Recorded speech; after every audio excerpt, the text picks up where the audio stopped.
Ah,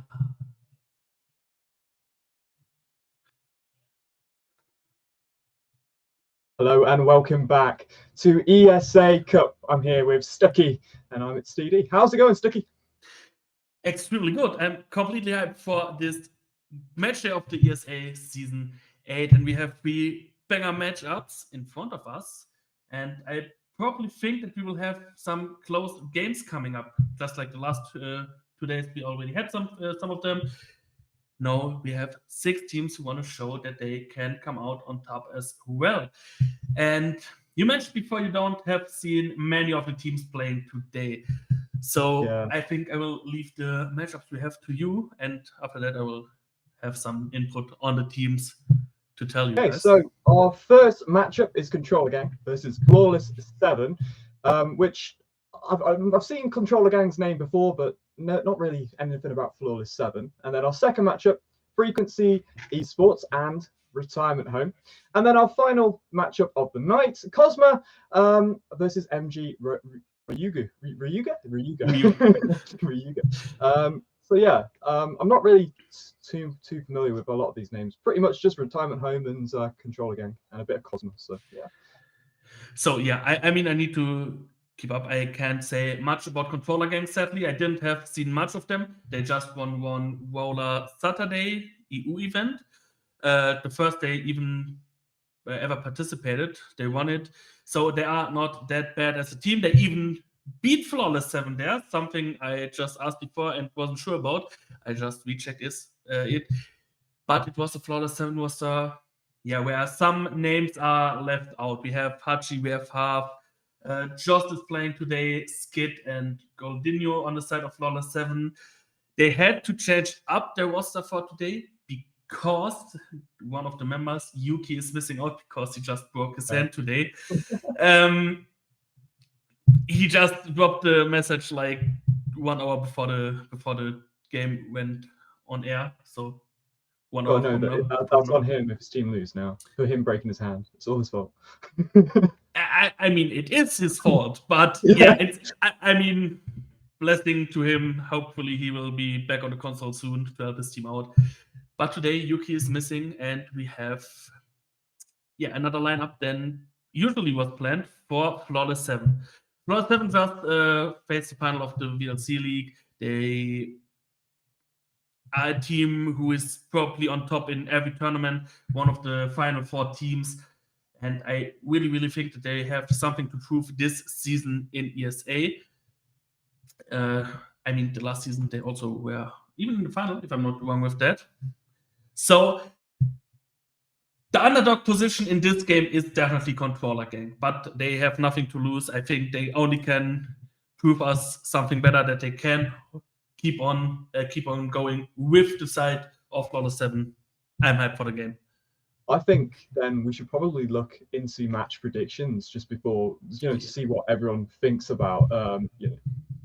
So let's take a little look at the match predictions.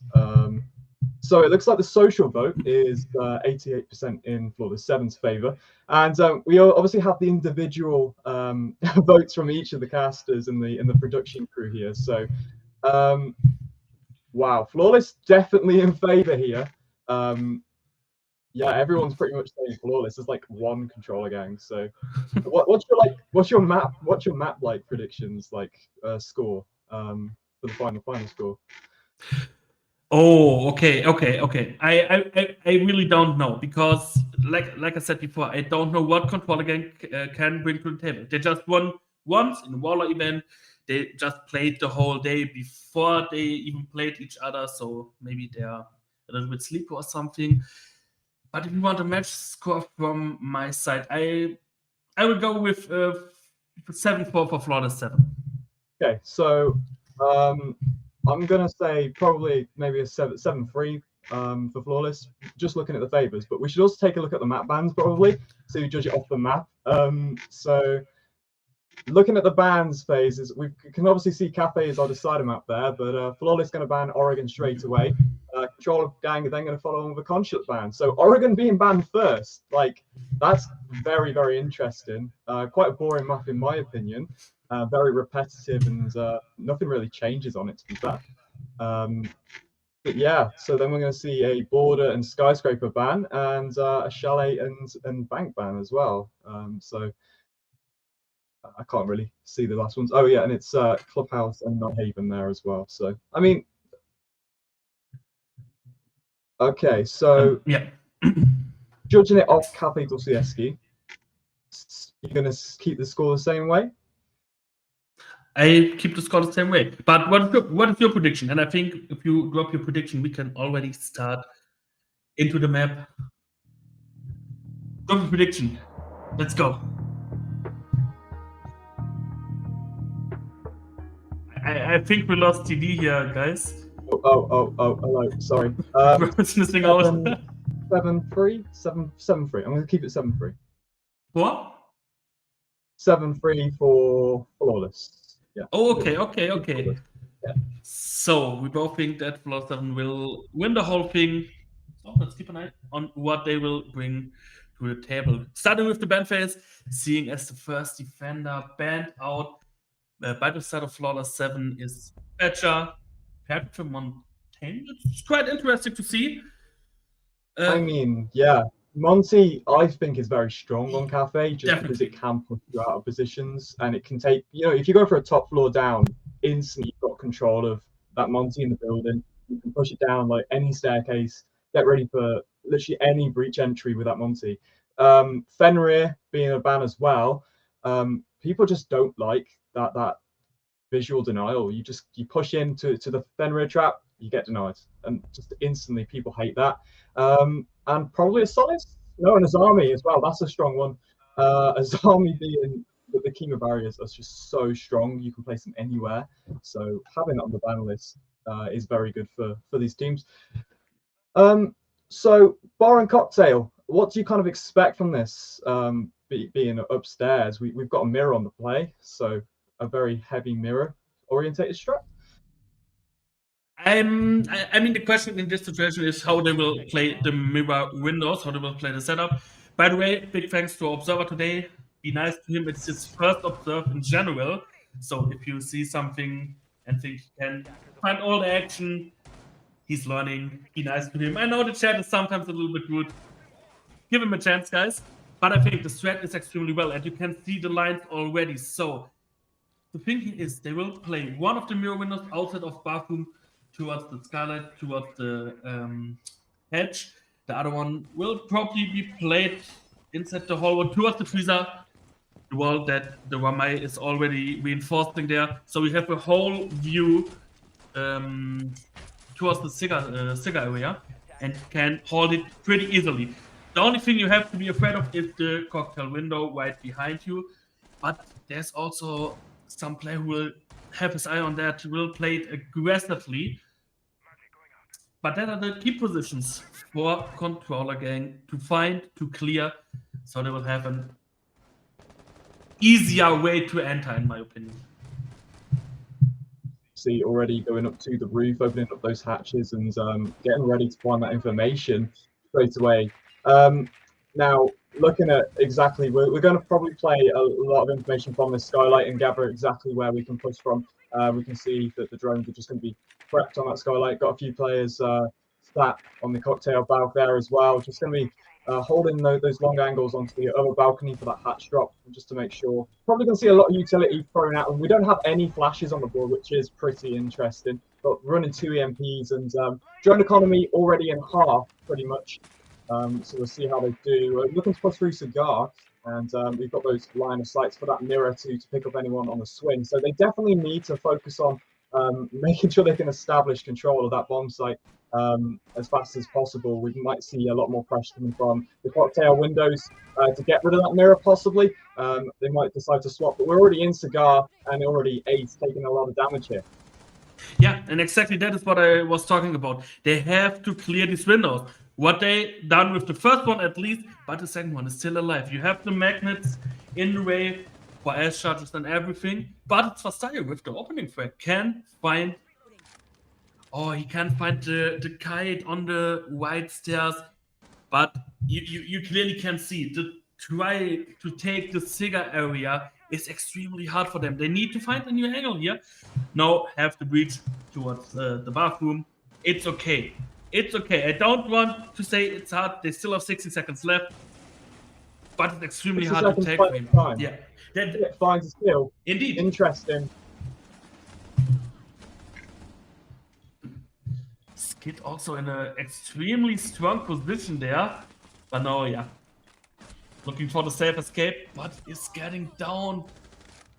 They have Fasaya in the pillar area. And now we have a 2v2 situation, just finding Kilono there. And it's something I wasn't thought will happen right now. We have a 1v1, we have Fasaya against half. Oh, players are A lot of extremely low. HP. Yeah. A lot of HP. So. 15 seconds left. I mean, it is one-shot headshot mechanics, but they really don't have any intel. Half can hear the shots from the Ash coming out of the gun and can clear out the first round. But let's be fair right now, it was extremely, extremely close. Could have went in both directions. With that, I think, even after the first round only, we have a great matchup coming up for us.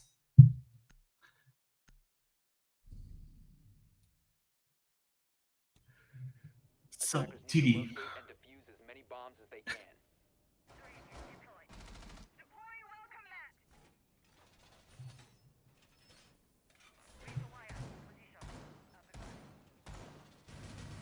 Attackers have discovered the location of a So with the second round, we're changing sides towards reading and fireplace. So they are leaving out the kitchen area. TD, what is your what are your thoughts about that? So they are don't going to the bottom spot, just trying to win the reading side first. I don't mind it actually. I quite like the expansion anyway. Going upstairs, I think it's fine Attackers are moving to defuse a bomb. to play upstairs clearly. So why not play this bomb site? A lot of verticality will come into both sides of this. So yeah, completely happy with that. To be fair. Okay.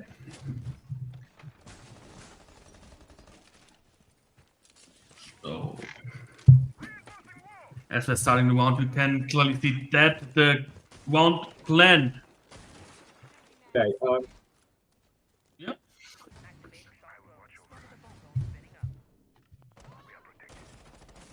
Any problems here? Is Discord calling? TD, you there? Okay, so sorry, no, he's nothing a back. lot. Let's go. I can see. 1 second. I will take Yeah. over. I mean, till you come back. Just dealing with a small problem, you know. Yeah, Yeah, 1 sec. TD will join us in a few seconds back. So, as you clearly can see, Controller Gang is starting to figure out an entry again, playing it again from the rooftop with a complete take.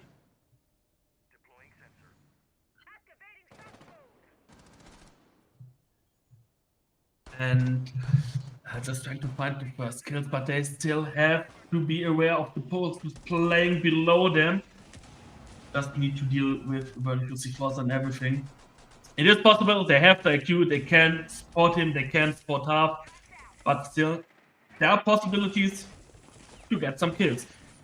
Even though you have the Valkyrie camps and everything. It's a big, big inter game, all on the shoulders of the IQ to clear out the whole thing. With Skid getting the first amount of damage right now in the top floor. Is the only one... No, anyways, I didn't saw the Valkyrie at the first moment. But it's the opening effect from Hachi finding the ace who was trying to make his move towards the right hallway.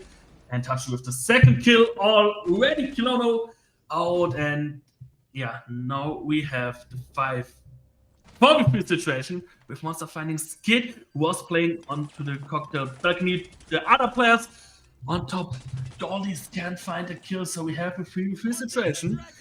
What means that the attacking side still can come back. They have all possibilities to find the final kills here. Bastille. Find another one from the train area. He's hearing that there's one above Hachi.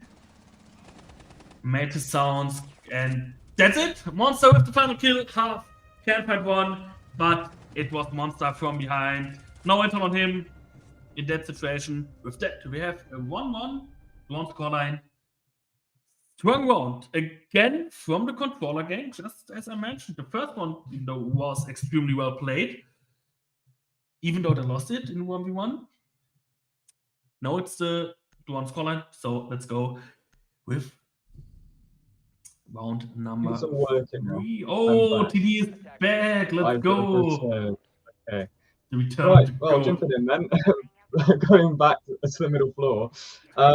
I didn't quite see the round out. That's what, yeah. exactly. That's what I wanted to ask. You missed another extremely well played attack round from controller game. Did, and I'm very frustrated that I did. I mean, it clearly was good played. Even though that I think that Goldies and Skid just had some miscommunication on the top floor, though, but can happen. We're going there again, Yeah. so we'll see how they play it again, I guess. Bringing the Valkyrie and the Pulse, we've got literally so much information on the board now, and I'm looking forward to seeing what they can do with it. There's a lot of C4s being played here, so I'm expecting a couple of C4 kills as well, as we do start off the round with the Ace, who's probably going to go. They have to take up top floor. This is literally Cafe. This is the map. Top floor down, get control of it. And we've got a shield to clear as well, so that one is going to probably be an issue that we do have to clear as well. You also see that the Twitch will be on the board.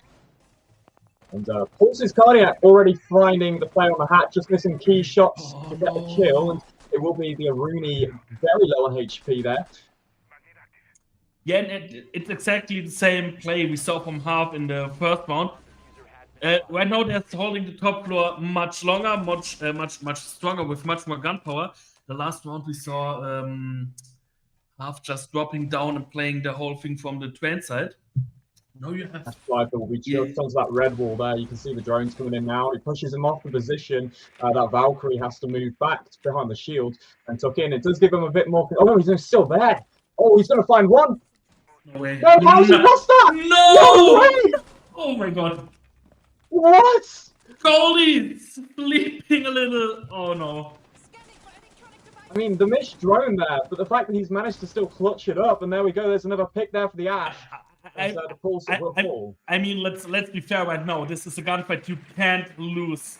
If you can't lose this gunfight. This is something which can definitely break a whole player's game mood. I hope it's not the case, but I mean, it's the second gunfight. Goldie's lost extremely strong, even in the last one. Oh yeah. Snooze finds one, Skid the refrag, and now we have a 2v2 situation. Same rate in the last round, Hachi and Skid are left, but just have to look on the HP side. We have Skid with barely health, yeah, and just getting down, one shot, no chance. But Hachi can find the kill. 40 seconds left on the clock now, and this defense pretty much in a good situation, I'd say. Looking at that.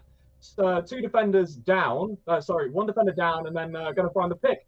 Instantly finds it onto White Stairs on the gridlock, and just sat inside of the freezer and the back line. There you go. There's a pick instantly. Very good from the defense just to hold out there, even though they lost 2 players so fast. Valkyrie probably shouldn't have died, but at the same time, Ash then managed to get another frag. But the attack just didn't counter onto this. They've got so much control. But they didn't even have much to execute onto site with. They still hadn't got any vertical, hadn't pushed any defenders downstairs yet. So, yeah. And then we're going to the top floor here. Going to bring the mirror strat in, and I mean, the last round, 1v1, very close rounds, but that were played on this bomb site.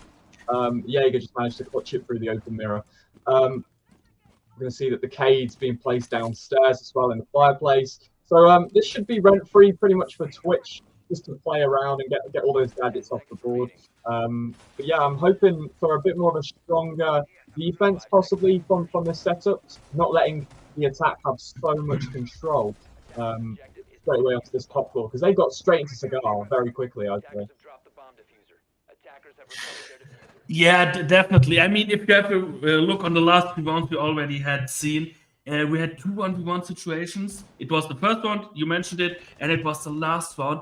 It is clearly seeable that the side of Flawless 7 had some struggles, even though they are in the lead at the moment. The attacking side is extremely well coordinated, it's extremely well played. As you can see, they're droning well, they're getting their intel. But they need to find more rounds. If they can win at least 2 more rounds, I probably think they have the advantage for the whole game. And you can see it again. They're just finding or trying to find the whole impact from the hatches, from the windows. No one is trying to find something towards the pillar side, trying to sneak up the white stairs, the red stairs, whatever. They are all playing from one side, playing it completely as a team. And it works so well. Yeah. They have 3 drones alive, TD. Yeah. I mean, they can't physically misdrone anyone. They know exactly where everyone is, or they should do. And having players that can play off those drones is so important for this team. Having all 5 players there just means it's got to be good communication. And it seems that they've already chucked the track stingers down. They've blocked off Cigar. They've blocked off below the hatch, and then now they can start work on getting those mirrors gone. And I'm not too sure where that Twitch drone is, but we've already got a pick there from the Ash, and they're coming up the right stairs.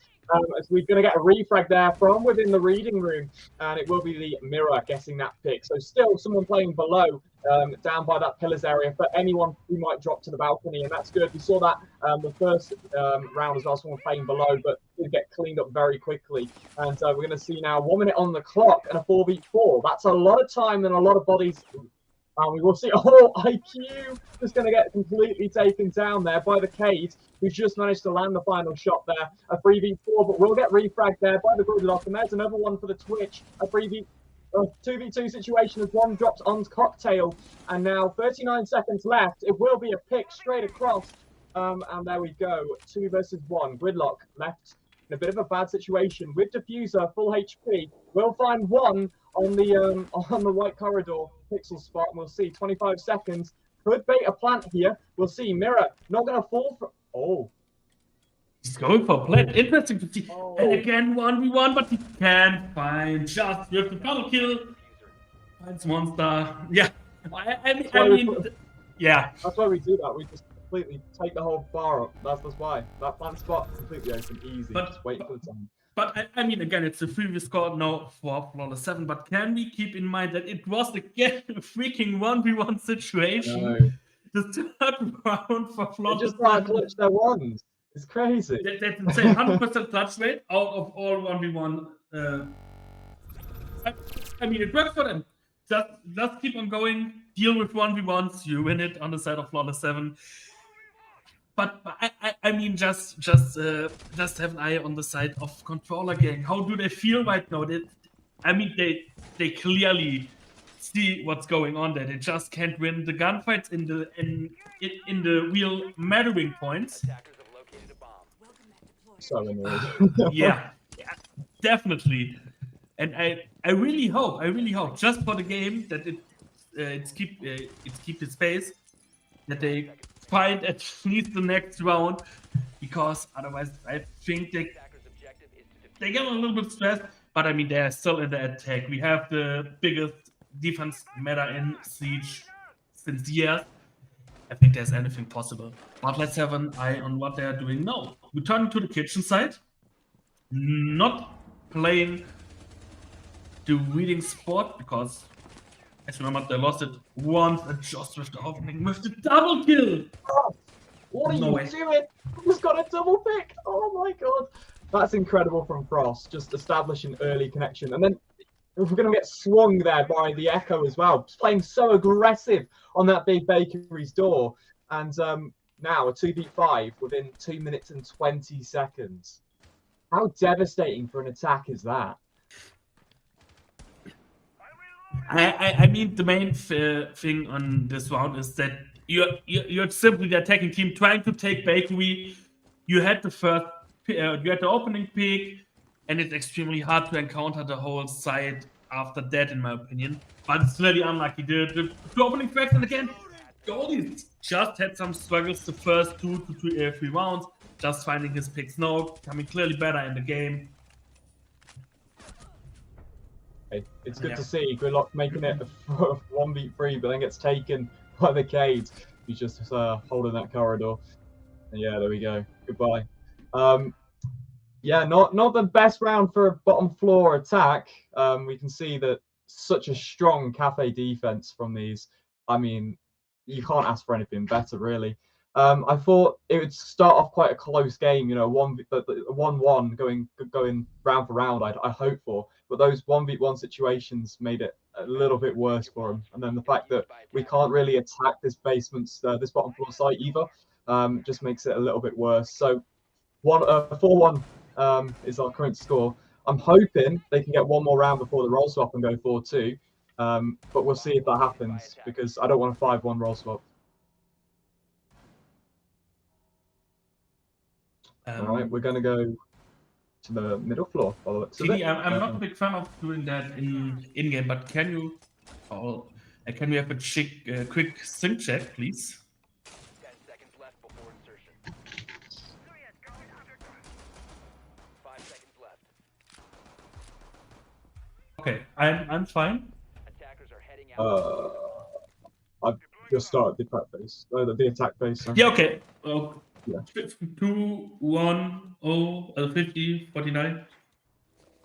I'm behind a bit. 2 seconds. Okay, wait.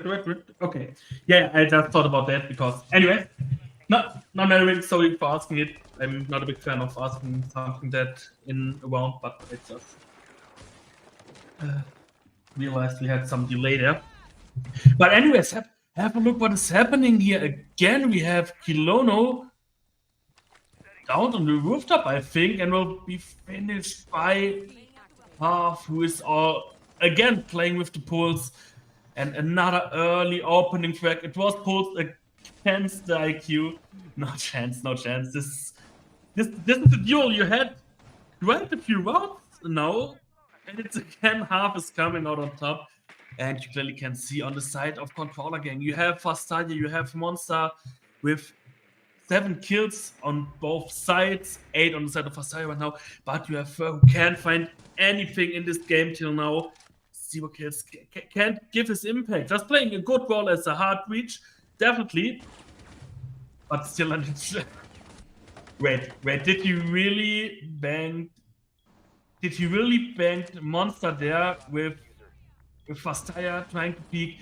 Anyways, goalie's finding her, and I probably think we will running into a 1-5 split. Even though we have still Snooze, who will find the first one, Attackers recovered the bomb diffuser. closing it up a little bit. They have to be quite patient here as well. I know they've got 1 minute 50 left, but they can't really rush into this. They've got to take a lot of gunfights. Currently sat in the pillars and just going to exchange some shots. We'll go down 1v3, and it's up to Twitch now as Frost rotates to white. Yeah, and just again with an extremely strong round, playing in a very aggressive Frost. Yeah, you see it. They are just holding right now. One is Attackers have recovered their diffuser. trying to find someone into the pillar area. There's Snooze. Is he on site? Oh no, he isn't. He isn't, but he has no intel with Skid. He was waiting, was lurking there and can't find the final pick. The proxy alert has shown his position. So we have the 1-5 split TD. Not the split I want. Yeah. Definitely not. And I said it before, the attack, at least the first 3 to 4 rounds, were so well played from Controller Gang. They just can't win this 1v1 situations. Yeah, no, they are facing a 1-5 split. They need to figure out something in the defense. We saw it at I think at least 2 games this season where we had a clear split with the team coming back. We saw it on the first game there with EWF against Entropy, where EWF came back from a 6 or 2 to 6 down, but Yeah, now it's extremely hard. But it's interesting to see what they can bring. You see Fur on the Soulless, extremely strong operator. But And if you have a think look. about it, if one team can win 5 rounds, 4 rounds in the first half, it's still easily winnable on the roll Yeah, swap to definitely, keep going. definitely. One team can do it. Definitely means you can do it as well. But have a look on the side of Florida 7 right now with the lineup. You have a whole rush set up right now. Attackers recovered the bomb. And I mean, that blitz could be the end of someone. I clearly think they will try to rush or jump down the skylight. With one is going to plant, just smoking, firing the whole freezer area, trying to find a plant, and that is something. Oh, they have Intel. It's just moving back up. That Solace is going to be big to find out what they've got and where, and the fact that they know that Blitz is going to be pushing through that pillars and reading side means he can just avoid that, and possibly get a little bit of a flank on him if possible. But the drones are coming in, especially, and we see that already Ooh. looking to go below for some Okay. Jaegers. Okay, what's interesting to see from me right now is that they just run over the whole rush, I think. But oh no, yeah, Blitz, new mechanics. As you can see, Dolly's can find his first victim. But still, no, wait, just finding Plastania right now, clearing out, drawing out 3-3. Dolly's now need to make his move. Yeah, that's something predictable. Have a look on this. They're just using all the gadgets they have, all the contacts they have, but can't do any damage to the Blitz. And now you have Snooze. TD, I'm just overwhelmed right now. I really don't know what's happening right now. 1v2. I just think we lost TD again. I think I'm good. Just hiding Snooze. So the round who had a bad start for Florida 7 coming back extremely well. Florida 7 with the 6-1 lead. Going to map and match Frontier and Cafe on map number 1. And yeah, close out the whole thing. And I really want to say, because I'm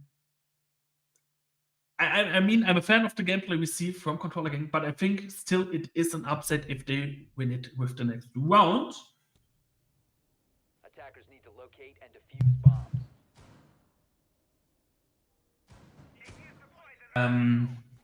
I'm just gonna drop a little excuse for the problems at the moment. I think TD is back again. Okay, I think I'm back. Yeah, I just disconnected. Okay. Oh, okay. I fully wasn't here, to be fair. So, jumping in then, 6-1. I mean, it could just be. It's going to be a 7-1 game. Let's put it that way. I said 7-3. You said 7-4, and eek. I'm a little bit speechless, to be fair. Yeah, definitely. Yeah. Attackers are moving to defuse a bomb. I was hoping it'd be Cafe, a map that a lot of teams do like to play. I like this map. No. Casting it, watching it. Wait. Have a look on the lineup again. Have a look on the lineup on Flawless 7 again, TD. Oh my god. No. They got Blitz. They are just playing with Controller Gang right now. To be fair though, Controller Gang did get it to a 3v3 as soon as that round started. They were, it was defensively in favor, to be fair, but unfortunately that Blitz said no. Yeah. Oh boy, I really don't know what to expect from this round. Monster in a quite unlikely position right now. This guy really will get. Oh no! They're starting right now. Up in the skylight. Here we go. Blitz straight in. Gonna get a 2 pick there as well. Oh my god.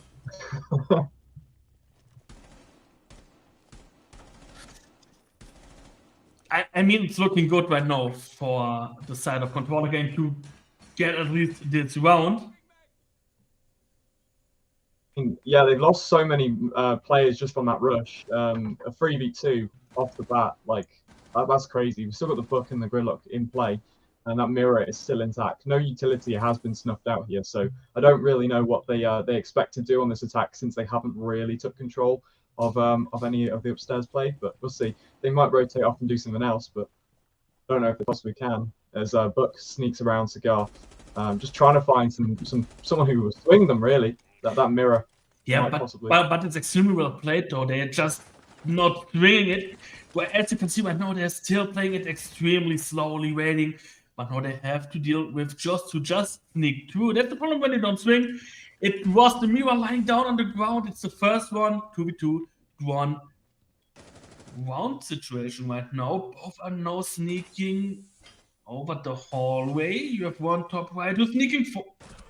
Stick up, but it's no, TD, no way! Oh, 1v1 again. Oh no, it's not happening. You know, it's just another 1v1 situation like that. Oh my god! I really just went quiet and I just inhaled and thought, no, please, TG, do it at least this time. Yeah, they did it. It's the second round. We're making a little fun of them. Clearly, it's not meant to be irresponsible in any way. They are playing good siege, but still, they got the round. Can't deny the push, the rush. Flawless 7 board on the table there. But the question is how many more ones they can take from them. Because, yeah, I mean, they can't give anything away. They need to win every round. Every mistake you do on the side of the defenders right now will cost you the match. See, I want them to win one more round, so my prediction will be smack on. Since I said 7-3, that would be perfect. True. That's right. So I think they could do it. But yeah. As we start the round off, we do have a little bit of a, I don't know, it's very much intel gathering lineup. We got the Jackal, Dokkaebi. We got the IQ on the board as well. That's good, and the Ram as well coming into play. So a little less orientated around a rush, which I like. You know, they're taking it a bit more serious now. They just want to get the game over and done with. And yeah, we'll see. We'll see how they do it. But got the castle to clear as well, so that's going to be pretty much down to. I mean, the Ram can clear them castles easy with the gadget, but I mean, we'll see. I've got some hard breach as well, but we have nothing really from anyone else who can clear it. We got the Solace on the board as well, which can be a little bit annoying for the drone economy. But starting off in the bottom floor site, so kitchen, they got to clear some shields as well on that Christmas side. Hallway, so the Dokkaebi going to start with phone calls. Yeah, starting with the profile, but in fact, the angle she's holding there is extremely interesting to see. Just waiting for some feed to appear, to get a sneaky kill, whilst just gathering intel for her whole team. And as you can see now, it's quite working. You have her just stepping up, trying to find someone, and you can find just with the opening crack. Where am I cursing people? Yeah. Where's the flank watch? You know what I mean? And there's a refrag coming in, but that's crazy. Yeah. Okay. Yeah. Okay, but yeah, I mean that's some mistakes you do once, you probably don't do twice. And you got the direct refrag there from the Jackal. So everything is possible, anything goes right now. Is a player on the side of Controller Gang who hasn't the most impact in this game till now. But he can find an extremely heavy hitting pick with the bug though. Yeah. And I mean that's something you can't take on your own game. He can't find it down, but I think he can be taken back up. Yeah, he is. So again, a 4-4. The interesting fact I think to tell here right now is that we have Controller Gang still playing extremely extended, extremely wide away from the spot. And yeah, you can see it right now. They're falling to the players just sneaking up, clearing some space there faster. You need to find one. Aim a little bit too high. Skid with the 15 seconds left. next kill, and only monster left, but it's Skid can clear the round. TD, the first map is over! With Flawless 7 taking the win here on Kafi Dostoevsky with a strong I mean, showing. yeah, so strong, way too strong. I mean, I'm happy to the fact that we can just see how strong that Flawless 7 can be as well here. Controller gang just very limited in that, but yeah, I'm very happy with it. Definitely. And I think with the final screen, the game of all observers died a little bit. But anyways, TD, what are you thinking? What were the biggest problem on the side of controller gang here on Cafe? I mentioned before, Flawless 7 is one of the favorites in this game, though. I'd say the biggest problem probably it's not the fact that they can't take those ones. It's just the how fast the control is initiated from the attacking side. We were looking at the attacking rounds first, obviously. Getting so much control of that defense, making sure that everything, all the utility was popped, all those mirrors were gone. And yeah, I mean, a very, very good start from Flawless. Controller gang just struggled with keeping control, I think, and that's why they lost so many situational gunfights. You know, they went from maybe a 2v1 to a 1v1, and it does come down to individual skill at the end there, and that's what I think Flawless 7 had more of. They could do that. They had the players who can clutch out those rounds, and there we go. We see the result of that. Yep, I can only agree with you there. I think that is something they need to figure out for the next games. They lost the first one. Anything goes. You still have every chance to go up, step up, and show everyone in the chat at least what are you all about. Why are you here in the ESA Cup? Why you was an invited team though? Because as you remembered, some teams got invited, some teams came to the qualifier. For the invited teams, is much more pressure, in my opinion, to I'd say show so. what they can do for as for the teams who are just built to qualify to the qualifiers. So let's see what they will do next week. But I would say, TD, for the next match, we will have Team Frequency against Retirement Home.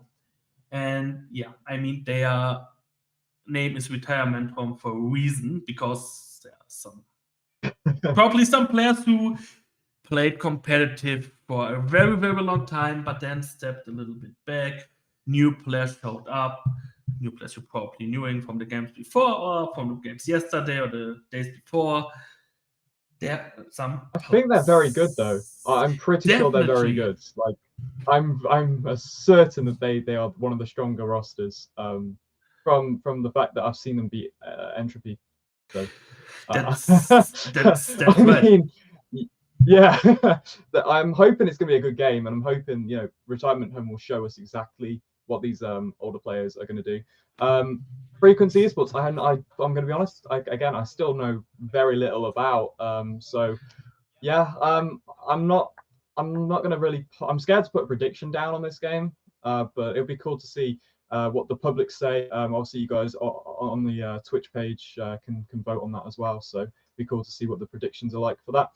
But yeah. Yeah, but on all of that, we will go into a quick break and we'll come back with the predictions, with the map ban, and everything about that in a few minutes.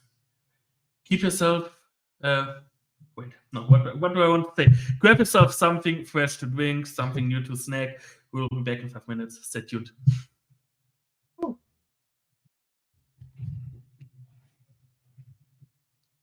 Hello, we're back. How's it going, Stucky? Still quite well. You're here with me. I hope for the whole match this time. Hopefully. Hopefully. Stop trolling this time. Out the please. Yeah, we hope. Yeah, I'm just gonna pray, please. Yeah, I mean, we are completely synced, so we can see the same gameplay from the beginning on. Had some problems with that on Cafe last round. But yeah, the next match is around the corner. We have Team Frequency, who had just competed from ESA season, or for the last 3 seasons at least, playing under the name Panther Sports, EOS, NIP, non-name frequency, had some org name changes, but yeah, now playing under name frequency, you clearly can figure out who the team is when you see the names against the retirement home. A name Hey, this is the best name ever. it's goated, definitely goated. On the side of the retirement home, we have some players who played for the sides of Minions, Team Misclick, Project 100 was there, I think. So it's a mixed British team, as you can figure out from the names I just told you before. I'm clearly hyped for what they can show, but TD, let's have a look on the map, Ben, and see. Can't wait. Okay. That's right. Let's go. Have a look. Wow. Okay. So, Chalet, Oregon Cafe, Night Haven, Bank, Clubhouse, Skyscraper, and Consulate all banned. Taking us to Border. Chalet being the first ban, and Oregon being the second ban.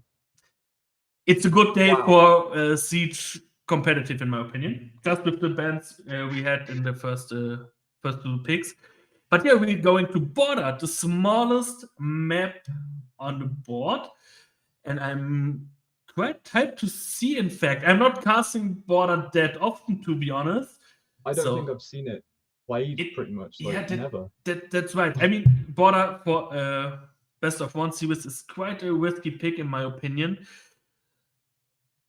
But it's still a good map. So even if like, because no one really plays it, probably barely scrim it or like strat it. So I mean, it's probably an equal playing field. Maybe one team likes it more, but it comes down to probably that middle floor, especially for Border. I do like the Tellers bomb site, the Vent bomb site. A lot of people will just hold it upstairs, so you've got to take control upstairs. It's going to be pretty standard plays.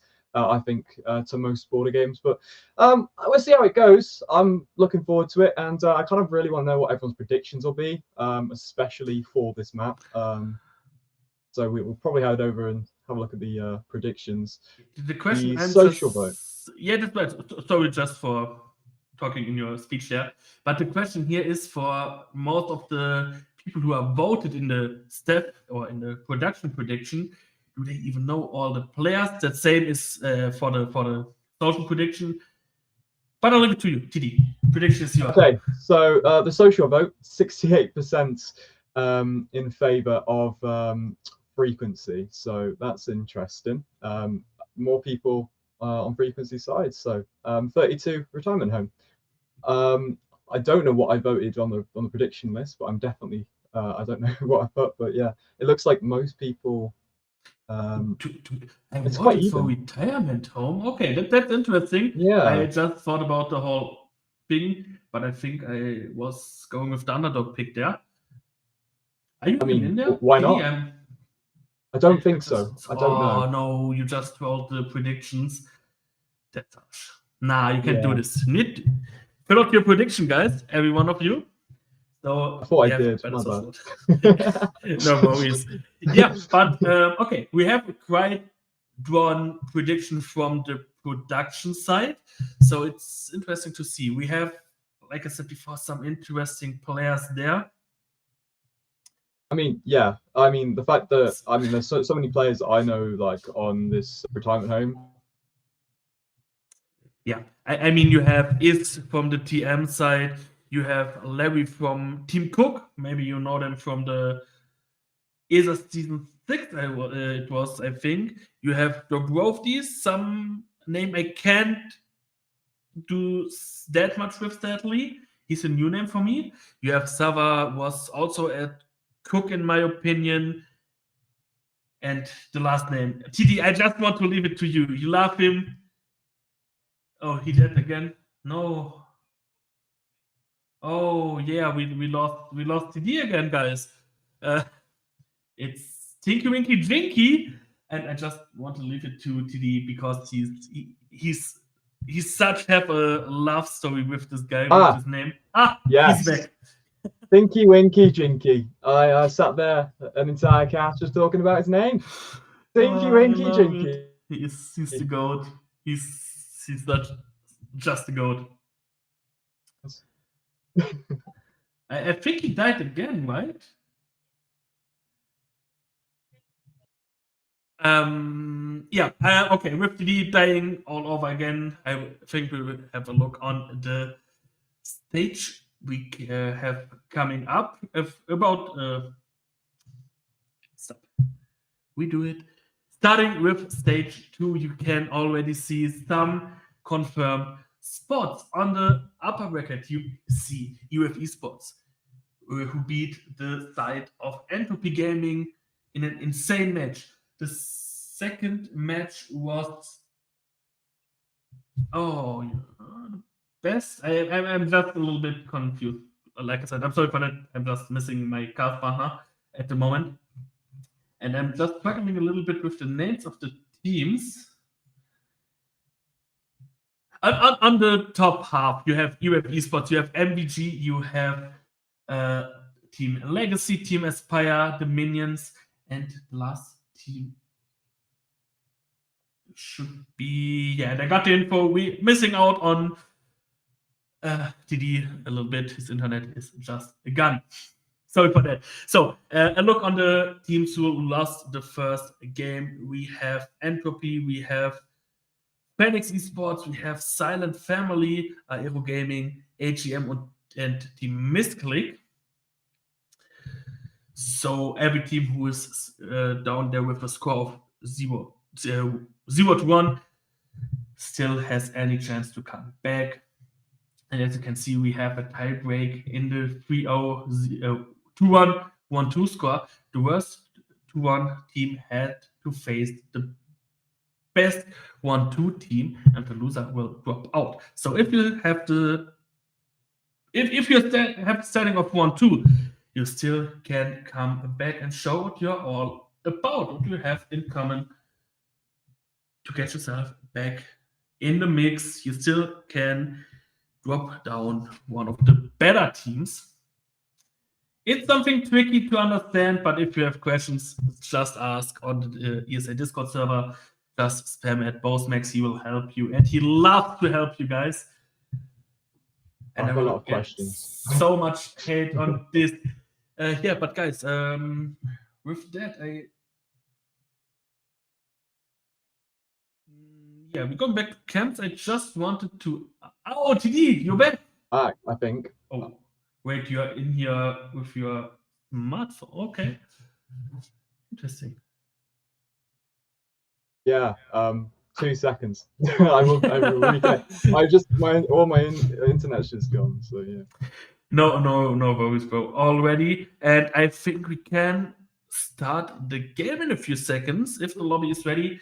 I'm just waiting for the confirmation from TD that he is ready, so we can go towards border and see which the both teams are going to ban. But TD, quick prediction: retirement home against frequency. Spell the beats. Is he gonna go? No, he's here. Oh, 7-5? It's gonna go to controller game. No, wrong game, bro. Home, sorry, retirement home. Wrong game. Retirement home. Sorry, they're the same team. Damn. No, I'm joking. Retirement home. Sorry. Yeah, I'm in the past. Retirement home. Yeah. Okay, but okay, you go with a 7-5.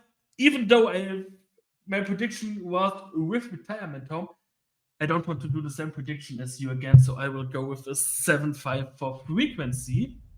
Wow. Okay. Yeah. Just flipping the tables. Okay. Yeah, a little bit. So you think it's going to be close? Yeah. Definitely. Right, cool. I definitely think so. But right. The biggest question really is what can they do on border?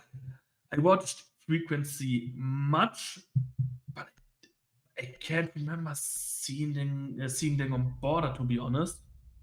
So let's have a look what they can bring up. IQ ban. That's it. Quick question: your stream just was live the whole time, so no delay between the two of us. Yep, it was just my PC that died. So. Okay. Not the best way to start another map, but let's go. Yeah, no, you might see me disappear mid-game. Yeah. Anyways, I mean, now I am worked to that. I really know what to do when you leave again.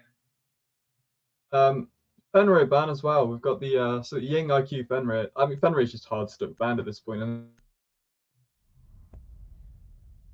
TV? yeah, Wait, no, TV, you there? Nah. I'm here. I'm here. Oh, Am I good? yeah. Again, I would say you was away for a few seconds again. Ah, that's not good. Ah, perfect. Lovely, quite lovely. We have all the bands. Sorry for that again. We have Valkyrie and Fenrir banned out of the world right now. Fenrir still, for an entry situation, extremely hard to play against. Valkyrie is simple lateral operator. On a map like Borderware, you can play the whole thing vertical with C4s, with shotguns, whatever you want to play.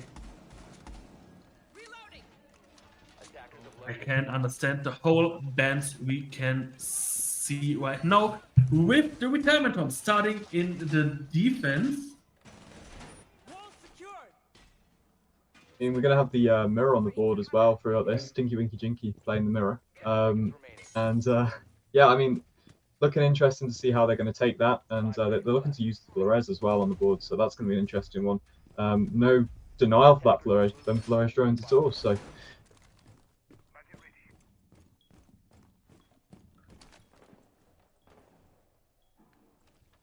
an interesting thing to see right now is what the side of UNC will try to do in the first round. Some teams are love to do a fast planned attempt in the first round, but as you can see clearly, they are trying to figure out something normal with Tyro on the Ash. Moving towards the side of security to CCTV, where Sava is playing with his Azami. Also, some interesting setup there, just in the corner. So he clearly has no chance to find a way back to side if he get pressure from the break room area. He need to be safe, need to be secure, but it works. It's with the opening and heavy damage towards Tyro.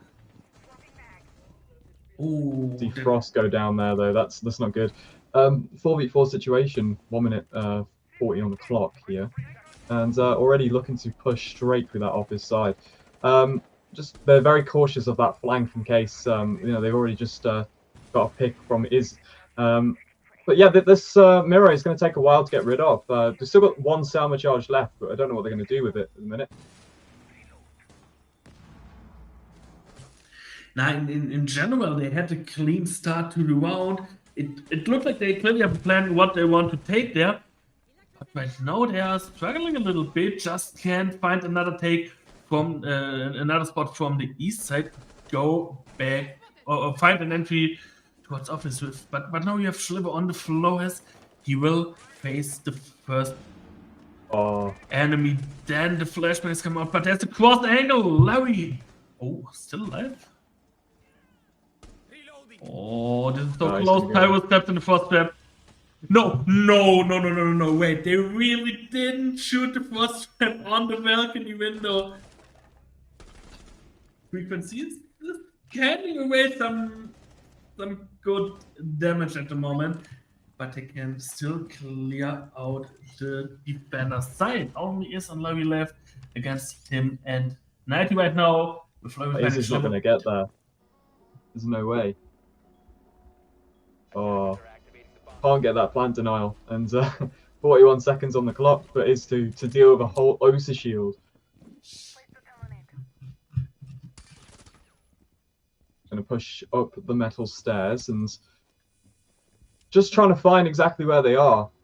I mean, there's not much you can really do in this situation. I'm pretty sure he hasn't got this round at all. He's got to try and find the gunfight, and he's just not able to find it at all. I mean, even when he finds the gunfight, you still have to pass an OSA shield. You have one outside the windows, and you can't find anyone on the OSA shields. No way. Not enough time. No, no. Sadly. Yeah, and it's 90 with the final kill anyways. So yeah, that's it. The first one goes to the side of the attacking team towards Team Frequency, who played a slow game, slow clearing game, but can find every pick, can bring down the plant, even though they had a Solus who was on the wrong side of the whole building. Maybe that's an information thing as well, you know. Yeah, To definitely. hear what they're planting. Okay, why are you not directly into the bomb site? Just in a bit of a bad position there, but it's okay. 1 round, they're getting their grips, they're getting the bearings of the game, I like to say, and going to go into round 2, going upstairs. So we're going to try and replay that. You know, the mirror was dealt with quite well from the Ash charge there as well. Managed to get control kind of that office side as well. So that was good to see. And we're going to expand to the 90s as well. As we did with the Azami on the board this game, because Cafe, it was banned, so we get to see a little bit of creativity from those Azami plays, which I like. I like Azami on the board. Yeah, Azami is always a great pick, or a great addition to every round we're seeing, because you can do so much great stuff with her gadgets. Even though you can shoot her from this season on, which is great too, in my opinion, because Azami was way too strong. I don't think it's much of a nerf though, because you have to No, definitely no. reveal your position, right? You know, you're shooting it. People might not know where you are. That's definitely right. I completely agree with you on that one. It's not that type of a nerf, but it's still easier to play against an Azami from that angle. It's clearly nerfing her a little bit, but it's definitely, yeah, you're right. It brings more fire to some situations, and that's what I clearly love. Again, this Azami setup into the CCTV area, playing behind the tables there. They have the rotation. They're playing the whole line up, the whole setup. They played the round before. Just very cautious that there's no one currently, you know, watching that whole A site, so that they could just counteract on that. You know, obviously they've got the hallways to rotate on, but they're very focused on defending this fountain side, and that might be an issue if they, you know, we see some utility push them off. So just interested to see, and hopefully this Solace will actually land this time, because it's still playing below. Yeah. I mean, again, it's interesting to see. They want to clear the first mirror window, and I think they got it. Yeah, that's the problem with that window. You have a long angle straight facing this whole this window. You can only hold it with magnets, and in this time of the round you have 2 to 3 magnets ready, and you can't take or can't use all the magnets for this position, because as you can see, it's Larry waiting on the pretty much rent free. Oh, cross map. Nearly claimed another life. That cross. Yes, and thing on Schlemo is he's moving towards the side, sneaking up, trying to find a pick there. It's a little bit sneaky what he's trying to do. Waiting straight below the window, and now finds his first victim. Schlemo with the opening frag can get Larry out of the mix, yeah. So many bodies fell so fast. Frost's going to go down 2, and he's left in a 1v5. Oh no. Not a good start. Not a good start. Where the hell did this flawless round just came from? I really didn't accept that right now. I changed my prediction. Is that allowed?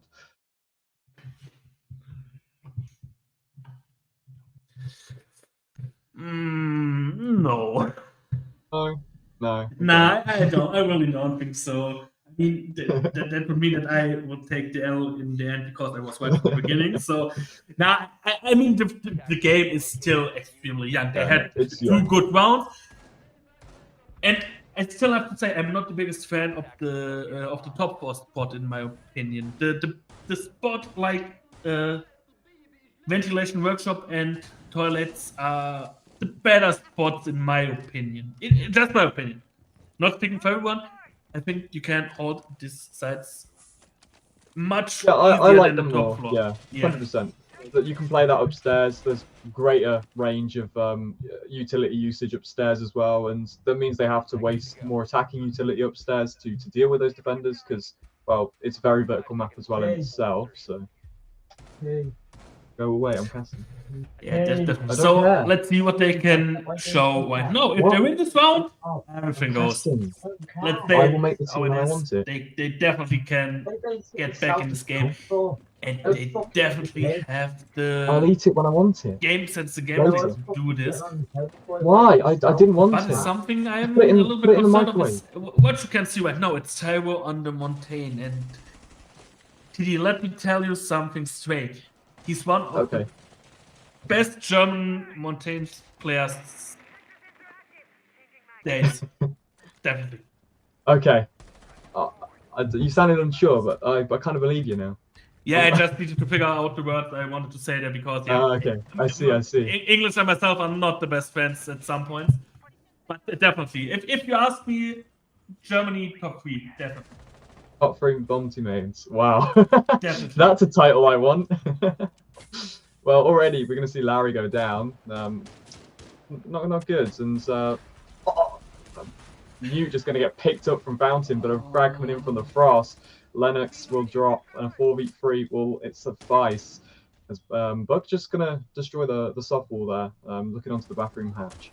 And slowly, we still got Monty in place, so this could be very powerful towards the planting stage, especially with low defender numbers. We've got the Legion still on the board, but it will be ears to find a pick there.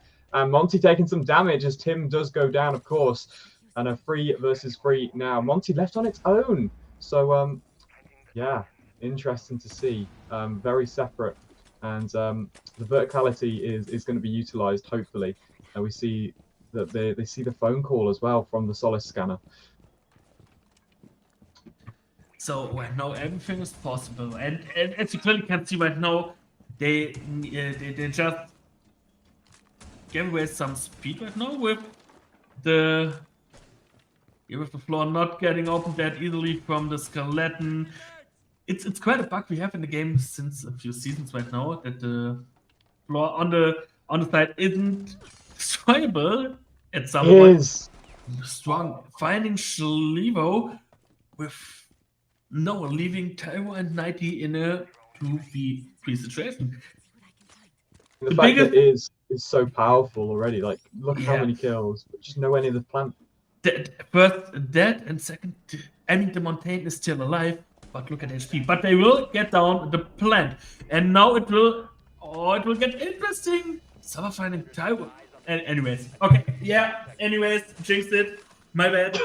It's one for retirement. I just was like, okay, they're getting the plant down. It's so probably easy to hold for him. But yeah, retirement home, just clearing out the whole side, finding both kills in a second. So it's I think that was the wrong move for the plant, to be fair. I think they should have tried to take the gunfights, to have the Monty in that vicinity to force the player on the hatch to get a few picks. I think they the Montaigne even downed one on site. But it was 90 who can't find a pick there. They had one down, he just had to get the headshot on the joining. I think it was. Wasn't it this? No, it was Tink Winky who's joining, who was down. He couldn't have just found one headshot, and you have a 2v1 or even 1v1 situation, everything possible. Yeah, unlucky timing in my opinion, but strong round though from retirement home. Now returning to Baker, just switching the side towards ventilation workshop, just playing the top floor. Maestro with these evil eyes, very, very strong. Nice, yeah. 3 of them, obviously, they are still destructible, but they are very powerful in number. So, yeah, I think it's going to be an interesting one for this defense. Again, we've got the Warden on the board as well, so they're definitely expecting. Well, they've got a blitz to deal with as well now, so they're expecting some kind of smoke to plant in some ways. It's Border though. I think Border's very much a map that you can utilize a lot of smoke utility. But oh my god, blitz! Oh no! The plant's already gone down, but it's been denied. Blitz got 1. Maestro will go down, and instantly utilizing that verticality, they're going to get so many picks on this defense. Iz finds 1, 90 finds Dobrid, and it will be a 1 versus 3 already at the top of metal. I mean, 90 stuck in a bad situation from something that pretty much a rush, I'd say. I mean, it definitely was the rush. But it also was a perfect shot how not to rush, in my opinion. Good idea. Can't deny any one of the players above to deny the plan. It was all known. They had it perfectly set up on the side of the retirement home. Yeah, no, we are going to see probably the 2-2 scoreline after this round. It is possible 490. Oh, and I think they don't have that much of intel on him. Because Larry is bringing down King. Could be a fake call, but we know. Surely at they least, know now. Yeah, He yeah, shot so definitely. many. Yeah. He pushes through offices, and Legion still looking at the floor by the looks of it, but will drop the hatch now. And they're just kind of forfeiting that control. Ooh. Close one though with the drop. Yeah, just returning now to the bathroom. Do they really know where he is? I mean, diffuser is dropped. They're just pinging something inside lobby. The green mine's going to come off. They've got to know where he is and what Okay, side yeah, that is. no. He's dropped the fire down that hatch too, and those goos are just going to be so annoying for him as well, as Larry's just been, plotting all over upstairs. I mean, the fact that Maestro at the start of the round literally took Blitz's HP all the way down is crazy. Yeah, that's just the rush just wasn't for them. They don't need to do it so early on either. I'd rather spend time getting that information and pushing the upstairs first. I just think they got a bit impatient, in my opinion, and not the best play. They thought it'd work, it's fine. Hopefully next round they don't do that. Is just crawling on the floor. Might see a pick. No, we won't. Okay. The evil eye will find him. My bro is just crawling underneath the desk in ventilation. They're waiting for someone to move through this rotation, but might now having a gunfight, but can't find anyone there. We're closing out round. We go to scoreline. Yeah, we just talked about it. It was hard, as you can, as you maybe saw. All the 4 teammates on the side of frequency watching the Capitão. They had no intel, they had no rounds left. It was just the 1v3 completely on his own. It's extremely hard to even find one player there if there's no one who's really moving. But now, I mean, 2-2 scoreline's good, right? definitely, it's still yeah. close, still round for round, still very close. So anything can happen. We've not even got to roll swap yet. We've got plenty of rounds to play, and hopefully they learn from that round, and we'll see what goes on. We're going back upstairs, and not good for the defenders, I'd say. The attack's been fairly dominant when it comes down to it, but we'll see how they play. Yeah, but they're mixing something up in their lineup this time, leaving out the Asami. Mira again, it's okay, fair and square, it's a strong operator. Didn't work that good the last round, sadly, because the Mira windows were out in like 30 seconds because it was extremely well coordinated from Team Frequency. Now playing a double, an 89 with Wamai and Jäger. We have the Melusi as a trap operator in the mix, and we have the classic Kushinai with the Bandit. I like the fact that we've removed the Solace. I didn't think it was working, and having that Solace below just wasn't beneficial because they weren't getting those plant denials. So putting utility elsewhere is so much better. Having, that Wamai Jaeger play, got the Melusi gadgets now, that's so much better in my opinion. But already starting to get control of that east side stacks, and everything's electrified, so they have to spend a bit of time removing those bandits if they do want to open up the office wall. And it looks like they're all going for that balcony play, so we might see a gunfight between Iz very shortly as he's over that side. But yeah, 2 minutes on the clock. EMP's coming out, and already a pick onto Bandit from the balcony windows. And Ear's going to find another one, though, for the refrag by the looks of it. And Ear's taking a lot of damage inside a break. He's just, like, stuck in there as he rotates off to the security side. I mean, he comes out alive, can now hold a quite good angle. Oh, opening another angle, but Schlivo just where he was, but can't find a pick there because he was dropped already, just leaving the desk. Going for situation, you said, is slow. That's definitely right. Oh no, he's sneaking back up again. Isn't a bad angle. They know exactly where he is here, and he's just going to shoot those cams. He's drowned. One going up Metal to possibly help and support him. I don't know if someone's going to come and try and get him up, but there's a pick. as Iz gets taken from the hallway, Yeah. as now the Malusi gadget's going off to initiate his location. 1 minute 16 on the clock, and shots just missed here from Larry, but can he find another one? He can't, as he will just barely miss those shots. And the angle coming in, but he'll go down, and it'll be Tim to take out Larry. A 4v2 situation. Tinky Winky Jinky taking some damage, and Safir going to be sat inside of the bomb site as Tinky Winky might be taken and swung here. There's one from the hallway and 90s, and Safir in a bad situation. 1v4. He's not going to be doing too much here. 50 seconds left. Can he find one? Misses it out, gets the down through the wall, finds the pick. Can he find a second? He can. Looking for the third. It's not going to happen, and Tim cleans up the round.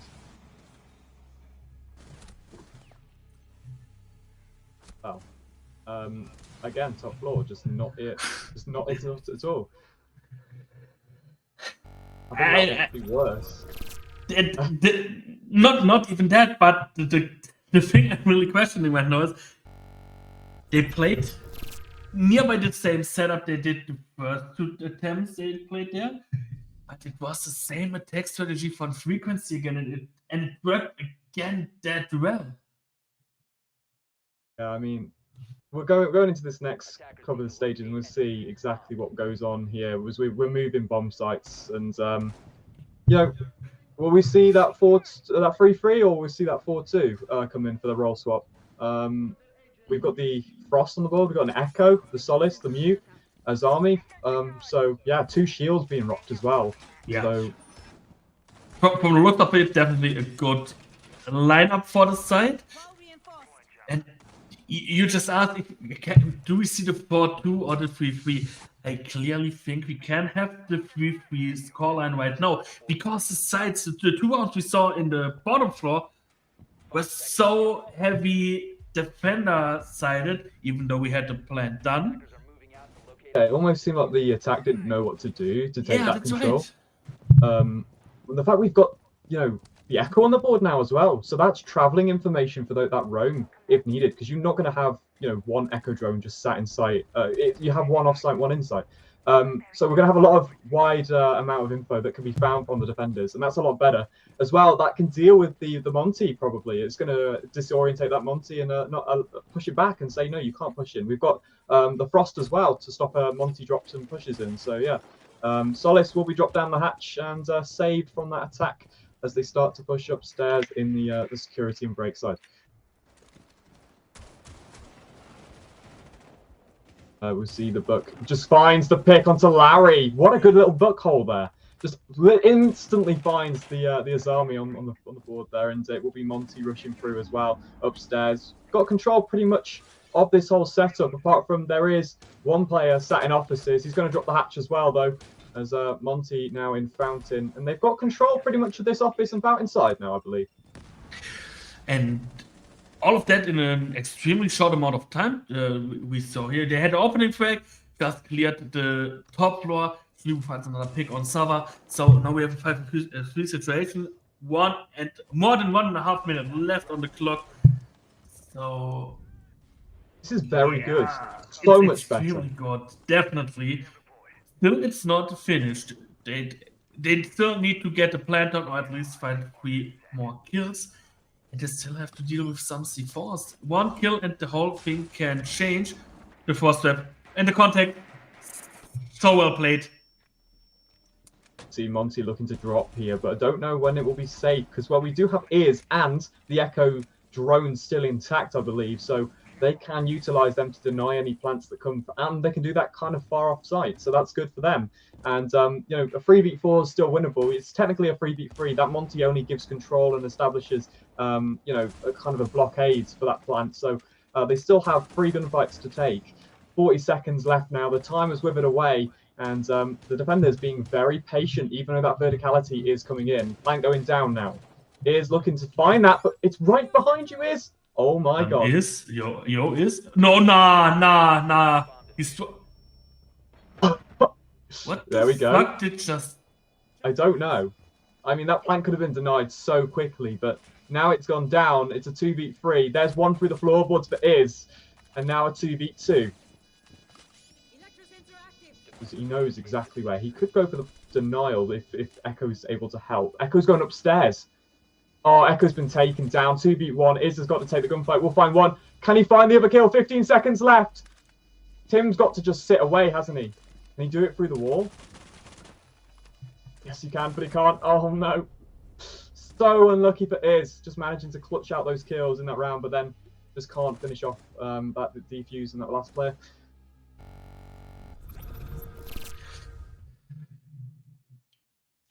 I really have a problem with the ending, with the outcome of this round, TD. I mean, first of all, it can't find the plan just happening exactly in the back of him because he can't see the. Didn't hear sounds. I'm so confused for what is. Yeah, What's I mean, happening there? yeah, surely he heard the little computer going. And defuse bomb. Yeah, I mean, he must know. I'm so confused for real. Anyways, it's about to split frequency coming out on top on the attack side. Yeah, not the most favorable split, Definitely but to not. be fair, attack can still be won. This defense depends on what this defense looks like. We've got castle on the board, so it looks like we're going to play quite a bunker strat, kind of like a traditional border. Castle's always been used on border, no matter where what you've seen. We've got the Cade, so we're looking to just keep control of that armory wall. Not too much of a crazy expansion. Probably have a few players playing office, and it looks like we've expanded to that security side as well. So just pretty much going to be room by room clear. We've got the Flores to deal with the castle. That's good, and we've got Ash's utility there as well. So 3 breach charges and 2 Ash snipers. So that's good. Yeah, I would agree with that in this situation. So now they need to find an entry on the side of retirement home. And from the looks of it, yeah, the first hotel is out, just driving into the Mozzie Pass. But the question is, what will the side of retirement home do right now? They're seemingly entering from the same side as Frequency done before from the east side, is trying to find a pick in the CC side. Is still with 11 kills on his side. I mean, even though he throughout the last defense round, but here again, a great entry is finding 90. They've got so much access to Fountain now from that hole, so he's literally got a whole line of sight, but they can do it back as well. But he will find it is through the wall. Gonna get a 2 pick straight off the bat. 3 versus 5, and the bees coming in as well from the Grim. That could be very strong as well. Putting those Grim bees in the right position, they're already going to start to see some pings coming off, and possibly can counteract on that as well. They know exactly where the control is when those pings come off. But it looks like we're kind of bunkered to sight, and what a pick there, but a refrag going to come in. Lennox will find the refrag onto Iz, and a 4 versus 2 still.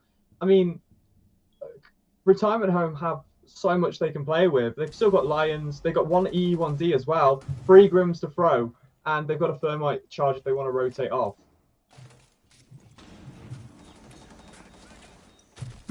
Yeah, but the thing right now is, yeah, and another one, the Robbie with a beautiful kill, and then we can close out the round. And the thing really interesting right now is that we have an extremely attack-heavy border game. I don't want to say that I thought about this before we had the match, but I clearly can't find anything to say against right now. I mean, Retirement Home played an extremely strong attack, TD. They did the same thing Frequency did to them on the top floor side, just clearing from 1, maybe 2 sides. Fast entry, facing the first gunfight early, can't find 90 with the mobile playing inside CCTV. And after that, they just sneaked their way towards side, and it worked so good. They did the same strategy Frequency did on them, and it worked perfectly, in my opinion. I just think the strat isn't the strat, for upstairs. It's just taking those gunfights works around the strat. There's no taking control of it. As soon as they've got the first 2 picks the picks were like literally from Fountain side of getting that 90s and just shooting through to Fountain. That hole in Fountain was their massive downfall of 2 picks. So, we're going to do the same thing again going upstairs. So we'll see how this can change. Maybe they thought that they can win this defensively. And we've got the Solace going below, and we've got the mirrors being placed in the same position again. So we'll see how it goes. Have they reinforced off or made a rotate into Fountain? Can't quite see, but I really don't know, to be honest, but I think they will play the rotation, because the thing is, if you don't have the rotation, if you reinforce it, I really think they have not enough intellect for trying to run an interesting tip. In the meantime, with the opening fact, finding Sava, the Grim, the B-Man, out of the mix in this round. So probably some intel gathering, some spot clearing. It's missing. Felipe sneaking downstairs inside the archives area. is just hunting for this. They're looking for Solace. Oh. There's no way. They've got drones down there, I believe, and they're both trying to pinch. They know exactly where he is, surely. Have a look on the right. Have a look. Oh no, wait! It wasn't run. It was again Rovi. Oh, it's. Oh, there we go. Is getting the pick. 1 minute 47. Instantly getting rid of that Solace, and that's pretty much all you have to do to deny that plant denial. So yeah, I mean, good little pick there for the attack early on. They can now really comfortably plant the bomb if they can get control of that office side.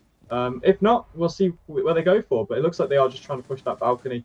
There's going to be some damage onto Larena down, and it will be finished off there as well. And that's kind of like the power of that mirror, isn't it? Like, yeah, they haven't cleared it. So there. Yeah, that's right, and they don't have any possibility to clear it this time because both charges are out. Not even one window was cleared, and yeah, it's extremely hard to face a mirror window at a long range. Nightly finding is to add that much of impact this round. Sadly, but C4 deployed and this... finish off the round. This was the double. This was the double. What is this game of border is just destroying my brain. I mean, I worked the whole day, but I mean, I'm a little bit sleepy, but my brain is just melting at the moment.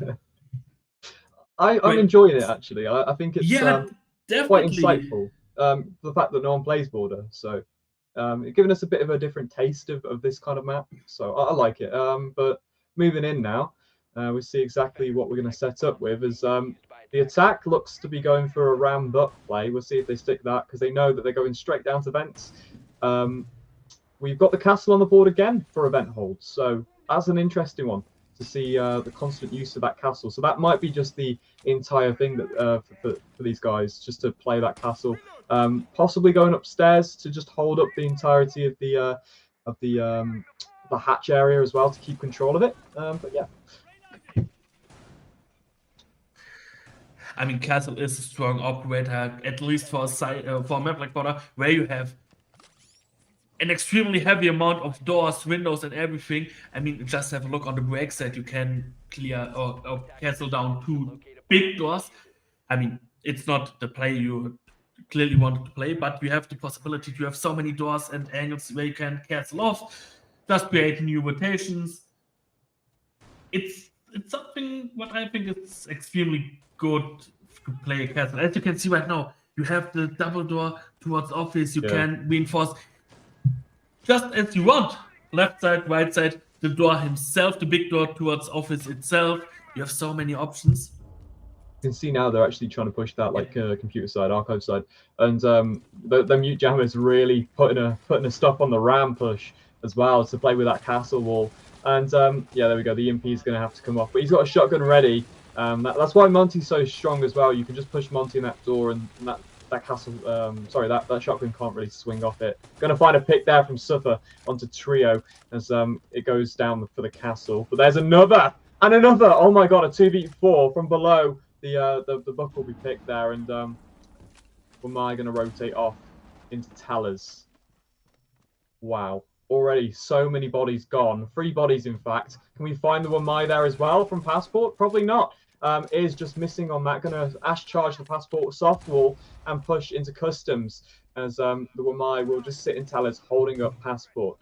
And Mozzie also going to be accompanying here. Oh, we'll find a pick. 2v3. Izzy going to go down. Still anything possible. You have 90 with the score. Can't find any damage there. Now have to deal with the... Oh, with the ram. Trying to find some impact from above. Still, they had the pings going down, and now we There's have... the pick. Beautiful. Oh, this is beautiful played. The intel was there, and now there's only Schlivo left.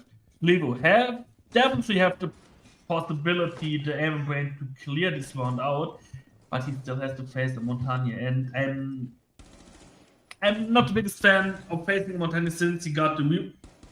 Well, we've been talking about that. It's so cursed. This match is completely finished. Still, the plan is going down. Schlivo needs to find a picks, but now the timer is ticking. Diffuser is getting hold. Yeah, from above finds one. But still, Oh, he doesn't finish him. He's going to rotate off to west side. He'll drop off the balcony, and it will mean that, well, Wamai will have to try and find the defuse. Can he stick it with a ram rush in? He doesn't know where he is either. He thinks he's still upstairs, but he's going to go for it. He's baited the defuse and will be taken on the rotate by the ram, who's just swapped it up and got the pick. Very close, though. And I'd be very worried if I lose against a Monty and two other guys in a 1v3. Yeah, that would be the situation where Retirement Home probably could have packed the bags and just left border. But it was well played from the Ram, even though it was close at some point.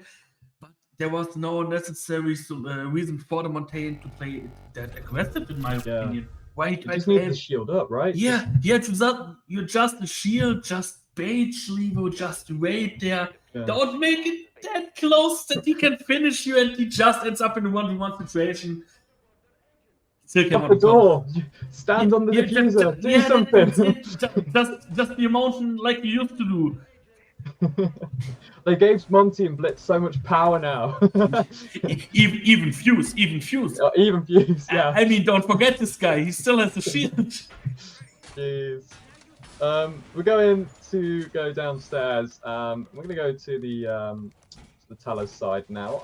I'm interested to see how this Monty will fare on this Teller side. Hopefully not losing not losing a 1v3 this time, but we do see the castle being brought once again, accompanied by the mirror, who's looking on the office soft wall that looks completely onto the staircase. So an interesting mirror to be used. I've used it myself a few times, and it can be taken pretty quickly, which is the only issue. So if Iz can use those Ash charges to its advantage, unlike a few rounds before, they might find it easy to take that mirror and that office control. Already going to start to get wall upstairs inside of Armory, and they're trying to put the hard breach gadget on there. Just trying to drone out exactly where people are. Larry will be looking to play vertical if possible, and yeah, 2 minutes on the clock here. There you can see them all outside that wall. There's 3 bodies upstairs though, so getting on that rappel as well, just to make sure that pinch is covered and that they don't get swung if they do get that breach. But Monty's slowly pushing up as well, and here we go. They're looking to probably push back all the way to Fountain because they've got that mirror on the wall, and if they don't get the office side as well, it might be a lot more powerful for those defenders in that position. C4 prepped underneath. The Monty pushes in through Armory. Will bash the cam. 1 minute 43 now on the clock, and they're slowly finding exactly where these defenders are pushing back to. As defense is playing this quite well, I'd say. Just, you know, Larry going to find one though, and there's a refrag from the C4, which is coming very handy. I think that's the pre-placed. A bomb has been located. A pick coming in from Hero as Sulfur goes down. Yeah, but just from the looks of the round right now, there's anything possible. Is finds another pick on Hero, can't find the reflect though. Oh, he saw the head. Lennox also down, double kills by Is again, who really is destroying the whole lobby. Just have the Retirement Home all on his back at the moment. Kills on the board, 2v3 situation. 1 man down on the side of frequency on defense, 90, and Tim just waiting. Still 40 seconds left on the clock. They need to find a drop right now. 90 offside, not anyway near spot, just returning now slightly towards the masses. Larry getting down. C4 is coming out, can finish him here.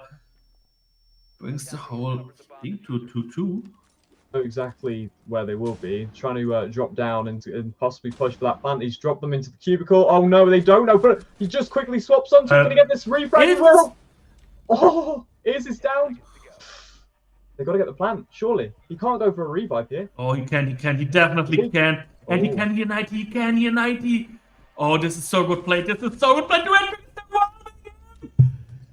Why is he him? He's closing up to round. Wow. The red thing was there. I'm sorry for shouting right now. The red thing was there. 90 just wallbanged him. There was no reinforcement. Throwing away this. The 3 round. They got that really close as well. They got that revive up. That was a magnificent. But Iz nearly died there as well. So, very low HP. But yeah, what a good little rounds. But yeah, as you say, the red ping coming off. That's I don't know if it was quite early actually, the red ping, wasn't it? I didn't think it was that late. So he maybe could have counteracted on that, but he went for the gunfight. Maybe he thought he was still down. I don't know. But even then, finish this one player. I mean, even though they had the red ping, they knew he was there. I really don't think that they thought that he was still down. But anyways, it's around. Definitely goes to the hands, lucky to the hands of Retirement Tom. Either one of our predictions could be right now. Oh, definitely. But 5-5. But at the moment, I clearly think that we probably have maybe at least an overtime, because the rounds are close as hell. But the real thing is, I mean, Sava still 9 kills is okay, but can anyone check on this, please? 19 frags, 5-5 scoreline. And if you saw what he's done on site in the last round, it clearly was insane. He just clutched the mirror and 90, and it was an extremely close call. 100%, yeah. I mean, Damn. good plays to be fair from this side, and I think this is what makes this roster fairly strong and good at, and very good at competing. We'll see now that they're going to start to push the balconies and drone out the security. They got to see the mirror holding that 90s and looking to probably do some damage on it as well. Is here with the Ash as normal. Going to be taken down. Lennox holding that same angle. We'll find the same pick as usual. So one of their strongest fraggers now off the board. That's right, and but just have a look on which side we are attacking right now. It's anything goes. There's still entry, CCTV have some impact there. Oh yeah, so much for that. Tyro and Tim finding Larry, and Dobrov. Tyro can't find the second victim of his round. Tinky Winky Jinky. That one's still on 2 kills. You cursed your bro a little bit too much. Oh dear. Yes. Okay. I mean, wait. I didn't. There's one. It probably would be the first defense Find one a in the second. top floor, right? He could do this still. It's not unheard of. As he rotates through 90s to office. He's just got to find the information here. I don't think he has much of it, but he has the mirror intact. He could find this pick if he just looks towards office. He knows, right? No, he doesn't. Yes, he does, but he's going to be taken by Tim. That could have been a 1v1 situation very quick. The defense just spread out and played aggressive. And, wow. I probably think that he would have gotten the kill, but the first bullet was saved by the printer. Printer, yeah. From the looks of it. Unlucky. I'm not 100% sure, but it clearly had the looks of it. But now we have Team Frequency going into the match point right now. 6-5 scoreline. Returning to bar from Tellers. I mean, they returning to bar from Tellers. Yeah. Oh, let's go. I'm so down for this round. I'm so hyped. Let's go. Let's have a look at what set of retirement Tom can bring up to the mix yet. Close call the last time we played here, and still you can see it again. They're playing it extended, just moving 3 players on top.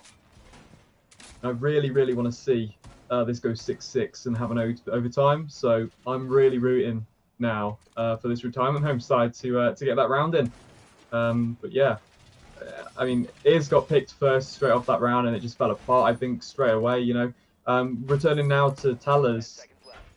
Again, this could be a close round because they've slowly adapted to attacking this this bomb site now, and defense got some very good picks early on as well. But now we're going to start off the round. We do have that mirror on, but we've also got the Wamai and the castle there as well. So we're going to mix it up and see what we can take here. Fleuret is going to be on the board, and we've got that Thermite, Buck, and Thatcher to play with as we do start to enter into this round. So yeah, get onto the balconies now and establish a bit of control as we do in the early phases.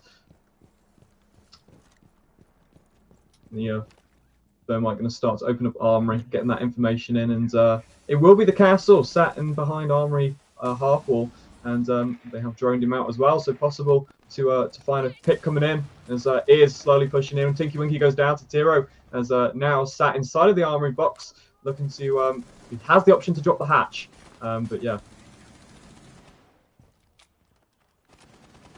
he's going to find it down onto Tiro. 2 minutes on the clock here. We'll finish it off 4v4. They got the mirror window to deal with, but Iz has 2 Ash Lifer charges. So this could be pretty quick to push onto Fountain here. Where are the rest of the team is the question, as they have all of that office side, the wall opened. They can try and deal with that mirror as well. Are they going to be pushing that balcony is the question. You see the Flores on the other side of the balcony there as well, and utility coming off. Yeah, that's right, but they still need to find a pick. They still need to clear at least something on this bomb side with Is finding Tim. Oh, and that's downstairs. We'll find the free plays. The gameplay from it is so good. They're probably finding 90, and now we have Lennox and Schliebel left. Anyways, teammates, my bad. That's not something that isn't even there. Yeah, but still, you have good setup right now. You have Schliebel on top. Just opening the hatch right now is just waiting. Find some impact with Larry falling to Lennox. So the best opportunity you probably had on the side of retirement home is trying to take this archive side. Why are you forcing to do the? Why are you trying to force out the buff from the toilet side? No, the plan's going down. Exactly what I meant. It's just holding the angle again. C4 is going down. Oh, it's going to damage Iz though. It's just being in a bad position, to be fair, though. But they can't find any support with Is lying down right now. Schliebel sneaking his save up. Is finding another kill. Finding Lennox and the Robbie closing the round. Let's go! TD, we're going to overtime. Yes! Let's go! Overtime! And I'm completely down for this. It had a rough start, in my opinion, here. But it is such a great game we have to cast right now. I'm so down for this overtime. And I really don't know which team will win the whole thing. I'm honored to be the caster of this overtime game because we don't see as many close games like this, and I'm glad we have one tonight. Yeah, so let's see how it goes. I think when we talk about this, we had many close games. I think all the games except the one we've casted at first between on Cafe between Floor 7 and CG, all had at least 4 rounds on the losing side. I mean, both Max can definitely correct me there if I'm wrong with that. But still, this game is great. It's so good to see. And you said it before as we weren't on camps, as we weren't on stream. You said you didn't cast Border that much. You have some problems with the map to cast. But still, they're showing so great strats, so gameplay. And now we are seeing the only thing I'm just having in my head right now, they're still playing the top line and still playing the same Mura setup they did before. Very stubborn, aren't they? They can't. They don't want to change it. I think maybe this is tactical. They want to play this round out and then possibly move on elsewhere because obviously it goes defense, attack, defense, and that's the overtime advantage for the defending side. So, but I probably think they are changing up some small bits. Not that many, but some small bits to find some Well, it's Yeah, worked because someone commented, yeah. Ears goes down and another frag comes in as Tiro is taken off the board there by Thatcher. So already losing that entry, but it's in the same position. Is always going to push that same side, and sometimes comes off better, sometimes comes off worse, and that's kind of the picks there. Is we'll find one to go down. It'll be the Thatcher now being claimed by the Wamai, as now a bit of damage comes onto Grim there as well. And it's now a 4 versus 3 situation with 2 minutes to go and overtime. I mean, this could be interesting as it's a 4 versus 2. Tim takes out Larry, and 1 minute 58. All mirrors still intact, and yeah, just no control at all here. Just still on the balconies outside. That's incredible. Yeah, and that is exactly the fact where you can. Oh, you don't have to clear the whole thing, you just probably can storm the spot, but it's extremely hard because you want to clear the whole map out. Wow. And now we have the quickie, yeah, no chance. Such a strong defense, and then maybe that change was beneficial for them because, yeah, there's just no entry at all here. I mean, they're definitely changing up some of the positioning games they played because you saw Sligo just playing the whole of the round, playing into break room, into CCTV, just moving from A to B side, if you can say it like that, and just trying to find some pick. The last one, I think it wasn't Sligo. I think Sligo was placed in offense that round.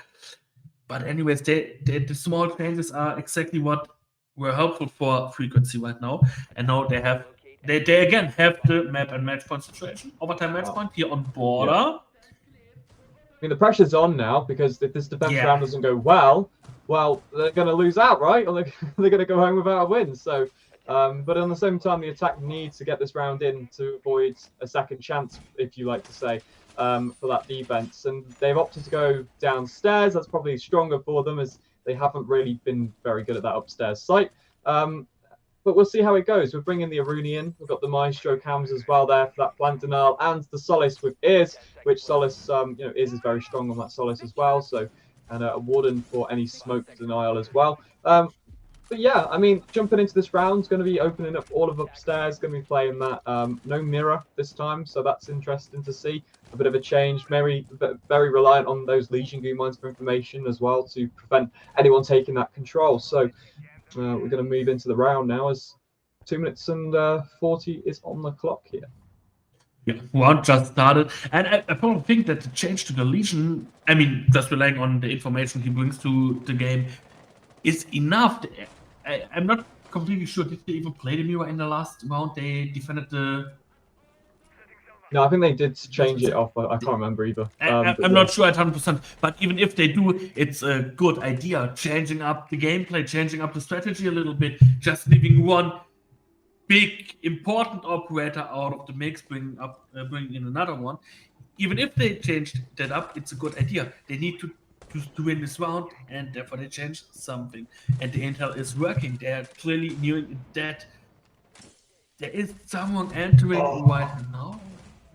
Cam picked up on that. Larry just sat in the back of archives. No one knew that. There was a drone straight next to him. Yeah. Okay. Again, the situation, I really don't know what was happening there, but it was 90 with the first threat. It's bug, it's the vertical gameplay, no RAM in the mix. Schlivo is still an operator who is reliable, but isn't that operator, the operator you really want to see in a round, because, yeah, play Ash. She probably can do the same. You can play Iana as a figure. Intel bring operator playing it with a clone. Yeah, getting as much utility information on that with the Iana is perfect, but 1 minute on the clock, no entry at the minute. Yeah, that's the question. Iana is still a good, reliable operator, but in exactly this round, even though Schlivo is extremely good with her, I really don't know. You probably could have used another operator who brings more to the mix. Okay, they can give away one round, clearly, but still, not my favorite pick. Just here holding an angle with the road finding till flashbang is going out towards the Maiev, who's waiting there. Tinky, Winky, Jinky. Still a LMG player. Oh no. There's a refrag. 2v4. There's now 30 seconds left on the clock here. As well, Tinky Winky Jinky's still in a nice position at the back of Tellers, and they've only got really hatches to drop down unless they rotate off. And they know that, well, they will get swung if they do from that bathroom side. As yeah, it looks like they got Ropton to possibly drop down that hatch. Here we go. There's one refrag coming in from Tinky Winky Jinky, and 9 seconds left to even get anything here. Lennox has diffuser in hand, inside of service, missing the shots on him, and it's going to probably go to that last round here. Is taking the final kill, and that's our round. What? Definitely. What the hell? That's strange. But that definitely means we are going to round 15. So every round completely played on border. Okay. I'm definitely happy, definitely, because both teams are playing on one level. You can say what you want. Even though we have is on the side of Retirement Home playing the best game. I don't want to say of his career, but he's playing extremely well. And now they need to find another attack, or Frequency needs to find another defense. Either way, one team will be in shambles after this. And you can... I mean, this will be devastating to go all Yeah, that way definitely. and not come out with anything. I mean, I don't even think they get rewarded for going. I don't know. Correct me if I'm wrong. If they get rewarded for going to OT, but No, they don't. So yeah, even worse. That's it. I mean, they probably will getting rewarded when they lose close. If you lose 7-8, 7-8, Right. you have these 1-2 against the worst 2-1 team tiebreaker. So if you have a 1-2 map score, you're probably getting rewarded. But to go on something like that, nah, that's not it. Okay, well, jumping into the round then. Of course, we are going to the Tellers for our last bomb site here. So, I mean, here we go. Final round for you guys. Be excited. Right. And of course, we have a mirror set up. Oh, and now we're getting the first hits. Yeah, I really don't know from where they're going to do. He just rappelled up, I think. But anyways, some damage is dealt, and they're just opening the first castle barricades. Right, causing some impact, some havoc for all the roamers that they had to return. What they're already doing, Lennox just going back to side. So we have the 2 roamers on the top floor. 3 roamers? 3 roamers. Yeah, 3 roamers. Already establishing armory control as well. We've got Ears just trying to entry as much as possible here, just finding all that utility, 90s cam, we'll find the Mozzie, and then they're looking to put pressure now on to this office player and the fountain players. So yeah, I mean, as you say, 3 on the roam, but we've seen this most of the rounds, and it's gone very attacking favoured. You know, they can't play this upstairs site, so they've had to go for this Tellers, and they're running this mirror strat once again. We'll see how they deal with it. Is pushing through this armory and already has Nitro Cell on Larry. Very good pick early on. That buck will be gone for any vertical disruption. Yeah, and the thing right now is they're trying to get the mirror window out of the round, trying to breach it, but I think it was denied. Now, the second kill finding is top it down. And right now, it is a good-looking mount for the side of Team Frequency. So anything goes, but have a look. It is exactly that what we had the last round. Retirement Home is struggling so hard with this office, with this fountain take. My God. They can't open anything. Yeah. 4v1, that's it. That's what a bad round to end on, but I mean, yeah, great for the defense. Definitely sad, but in the end, I say, in my opinion, it's deserved. Frequency won the whole thing 100%. deserved. I'm saying it on the point of view of you know, Retirement Home here, but well done to Frequency here. Look at the kills as well. Is 23 kills is incredible. Insane. You know. Yeah. In that situation, I probably think if you have the rest of the team having some more impact onto the game, the thing is, on the side of Retirement Home, you just relied on the kills from ESA. I mean, every time he got taken, like say early on the balcony when he swung, you know, into armory, then their team would be struggling for frags, and it wasn't solely on him. Obviously, some rounds they did manage to play well, but yeah, I agree. The lack of potential there. But yeah, a good game, I'd say. Definitely. I really hope that the final game of the day will bring some of the gameplay we saw right now. But Frequency and Retirement Home definitely brought us a banger. Was a great game, deserving winner in the end. But I definitely think that we will see something good from Retirement Home into the next games. But for now, guys, we're going into a quick break. Not much, like max 5 minutes. Then we will come back with the predictions and the follow-up for the final game of the night, which will be Cosmo vs. Viewer. So stay tuned. See you in a bit. Can't wait. Let's go.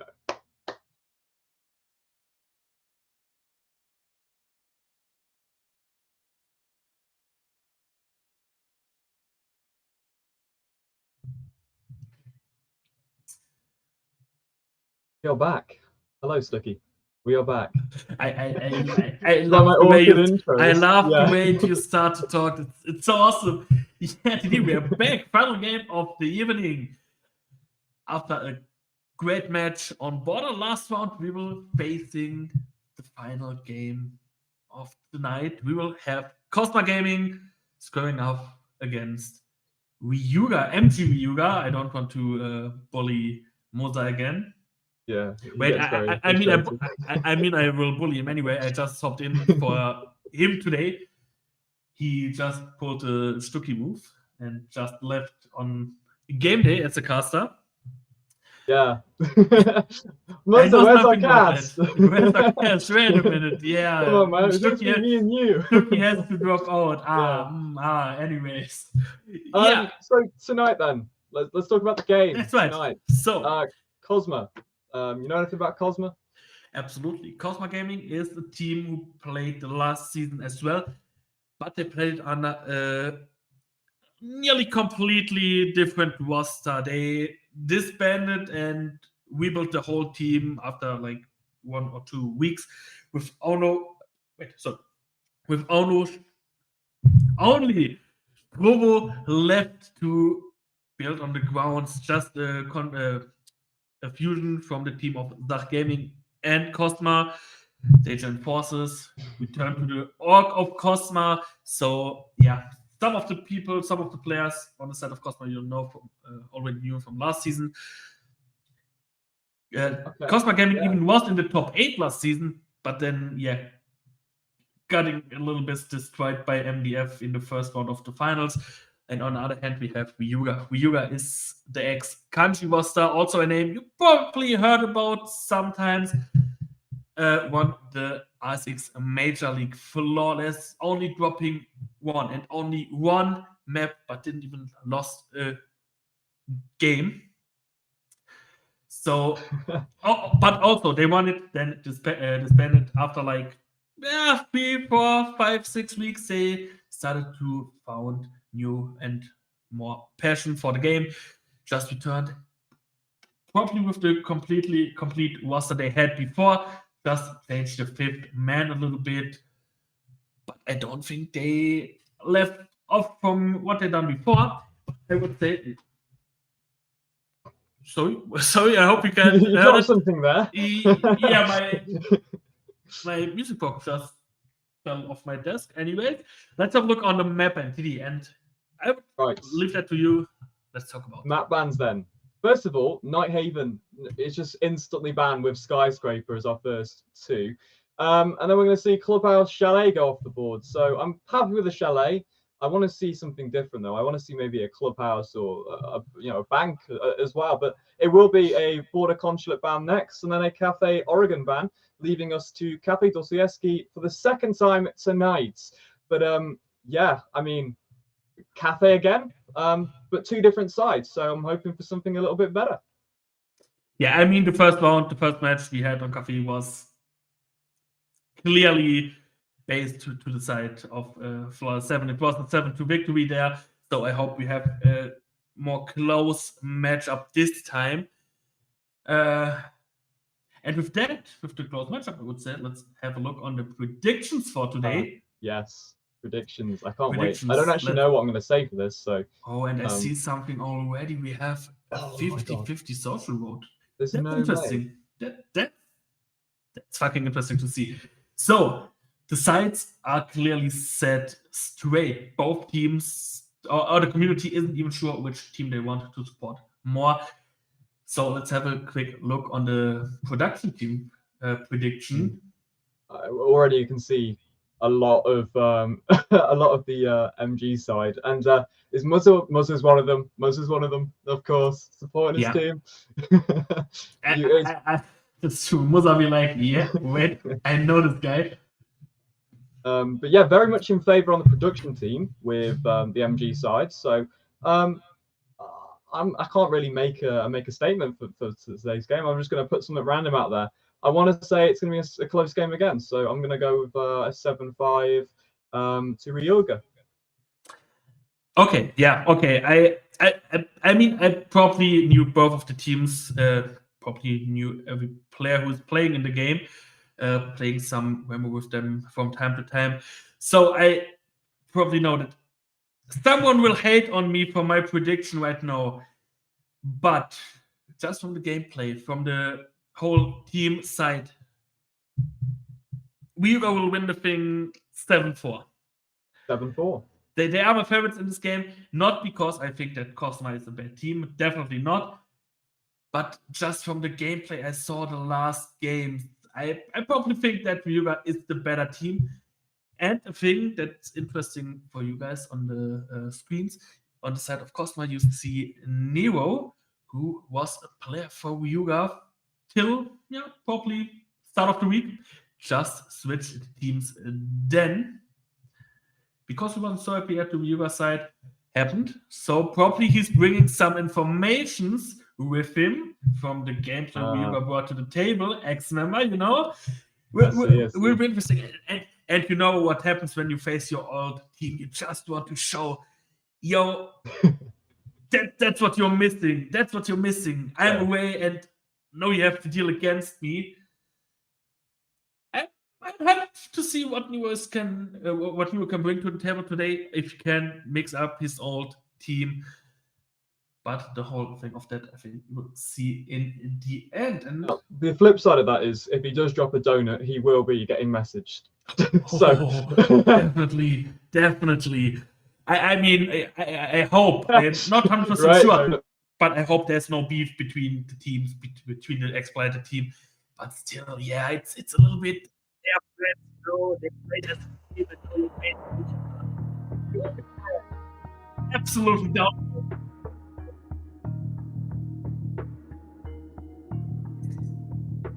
And now let's have a little look on what these teams are wanna ban out. Starting with the first ban on the side of Ryuga. Okay. I mean, it's possibly going to be another Monty. Maybe we'll see a Ying ban here. Not too sure exactly, but very standard bans. A Ram. Wow. Very different.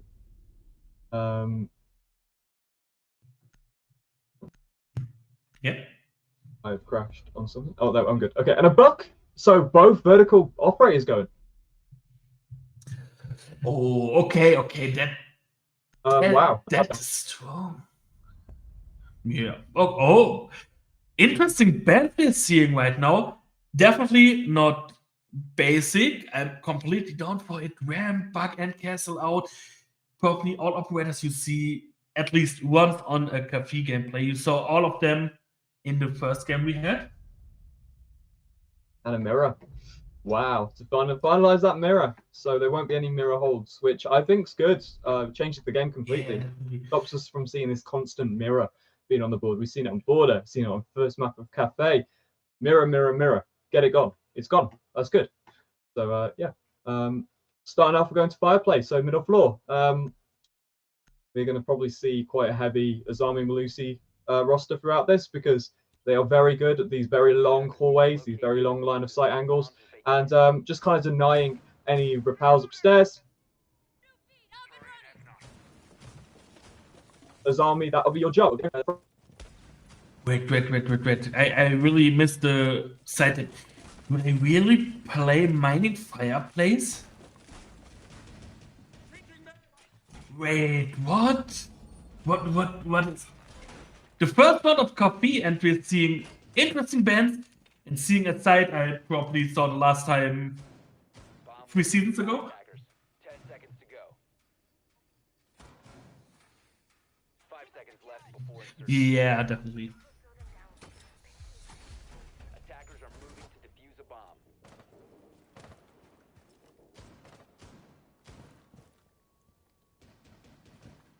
That, yeah, that's exactly it. You play a side, or you need to face a side on the attacking team, which you probably haven't attacked since seasons.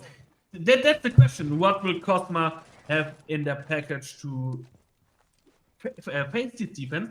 And a little fun fact for you viewers on the screens out there: it's the first castle ban since ESA season 6, which took place exactly a year ago. Thanks to Bossmax for the quick information here. Interesting. I'm really shocked. It's a great start for Kelfie, in my opinion. So let's have a look. Cascondia is trying to find the first pick. Rappelling on the cocktail windows there with Audiomeister playing in the freezer side, waiting for someone to step up there. Fighting, opening, finding Kunai. The ace with a dead kill done. And another interesting thing is, let's have a look on the rotation system they are playing there. Rotations on every probably softball you have.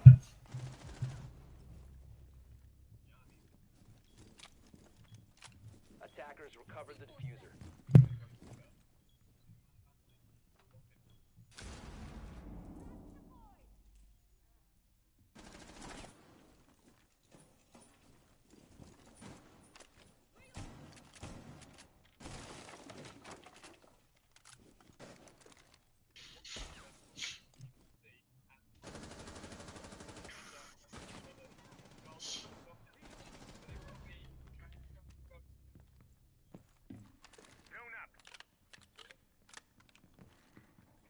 Blast area!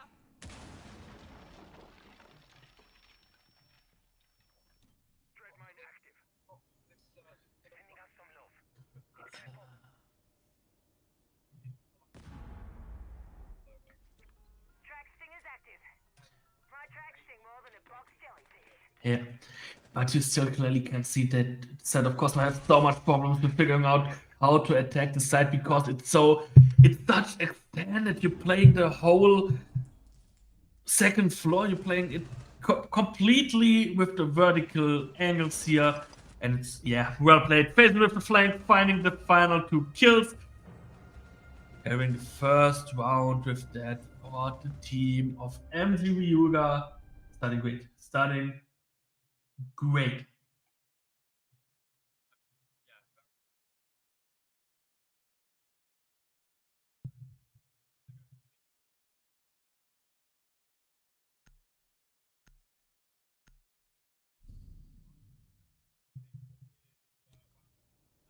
Attackers need to locate and defuse as many bombs as they can.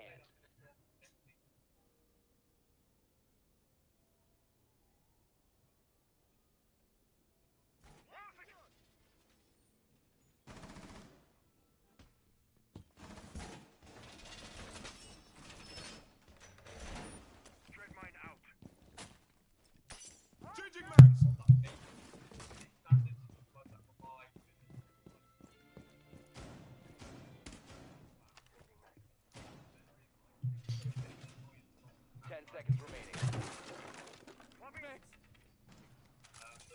5 seconds to go. Attackers have located a bomb. Attackers' objective is to defuse a bomb.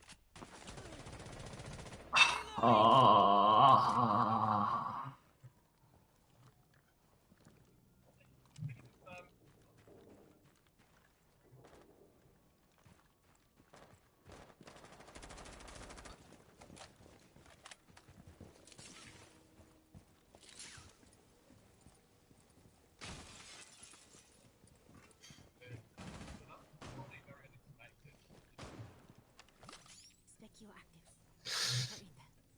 We're in there. Nah, definitely not. I mean, it's always a harsh time when you lose your first opening in seconds, but it's just can move quick hidings right now. Wasn't very aware of the Ash just rappelling up. Just wanted to face another gunfight there, but can't find anyone. So we now have a 4v4 situation. And I think you have to trade souls to Guava. It's quite okay in my opinion. And you can see still the same rotations are made, playing with the pillar rotation from Sega, just trying to face the first gunfight they're facing, can't find Nero. And this was a gunfight between the ex-teammates. Pat finds Casco, waiting on the whites, just looking up a little bit, waiting for someone to appear again, giving his teammate a little backup here.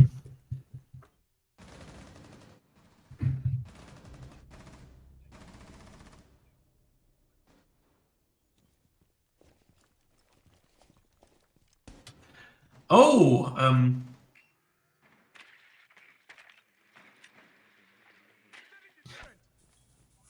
okay. Yeah, with that, I will keep talking a little bit because we still can see that TD isn't hearable at the moment. I think he dropped out of the video again. So let's go on again. We still have a 2v2 situation. One man down for Cosma Gaming. Ah, He's back. I'm back. Apparently, I don't know why it said I was in, but I'm good. Okay, I'm back. Jumping straight to the round then, 30 seconds on the clock, and we'll see that again. These two attackers just sat in wait. We've got the thermite and the gridlock just slowly trying to work on getting into this freezer side. We've got the pings coming in as well. They know exactly where, and possibly looking to find one. Oh, I can't quite hit the legs. We'll flash down. There's no way they just dropped this. They did. Where's one? 2v2. 7 seconds left. The flank in from behind. Will he find the final pick? Oh, gridlock just coming off, but the time will not be in their favour, and it will be the round from gold. But here he clearly can see there was intel missing, no flank him or anything placed for the bottom right area. So a pretty easy flank for gold. Can find the last 2 kills. That we going into the 0-2 scoreline. MG Reaver out on top. Okay, well, I mean, already so two very dominant rounds, but Yeah, no, I think they did well to bring it back to a 2v2, but it's just not enough time. They played very slowly. They made sure that information came in to get those picks. But yeah, going now. Once again, we'll see that the Azami's going to be on the roster, but we've got Maestro as well this time. What do you think the attack needs to do to get and secure some of these rounds? Because not falling to a spawn peak at the start of the round. yeah, I mean that's it's a probably, given. it's probably the first thing I would rely to if I'm Cosma Gaming. I mean, you can't do anything about it. You just need to miss 1 pixel and getting dropped out of the whole game. It's extremely hard, but still, that would be a good way to start and just try to figure out what Ryuga is playing. I think they're struggling big time with the whole setup they have on the first floor the whole time, with these rotations towards Sega and all of that. Yeah, I mean, I didn't quite see, the full expansion of that, but obviously, going upstairs now to play this, this Azami stat. We've got the C4 prepped on this hatch, looking to sledge it, but it will be just lit up. Gets a kill from it! Oh my gosh, gold! Just in a really good position there to take out Strobe, and that's instantly the Flores drone's off the board now. Attackers recovered the bomb diffuser. But I mean, I have the feeling I'm cursing everything right now. It already started with it on last time. Don't get a spawn peak. Okay. Fair enough. They didn't get a spawn peak. But yeah, okay. Opening ahead. C4. Maybe you have to say, don't get spawn peak, don't get C4. Don't get a fucking opening frag. Sorry to say that, but hard to see Alimata finding Nero. again, it's a hard round for Cosma. They Casco, hello. Yeah, just nothing happening there. You just spin around in a circle. We're into it.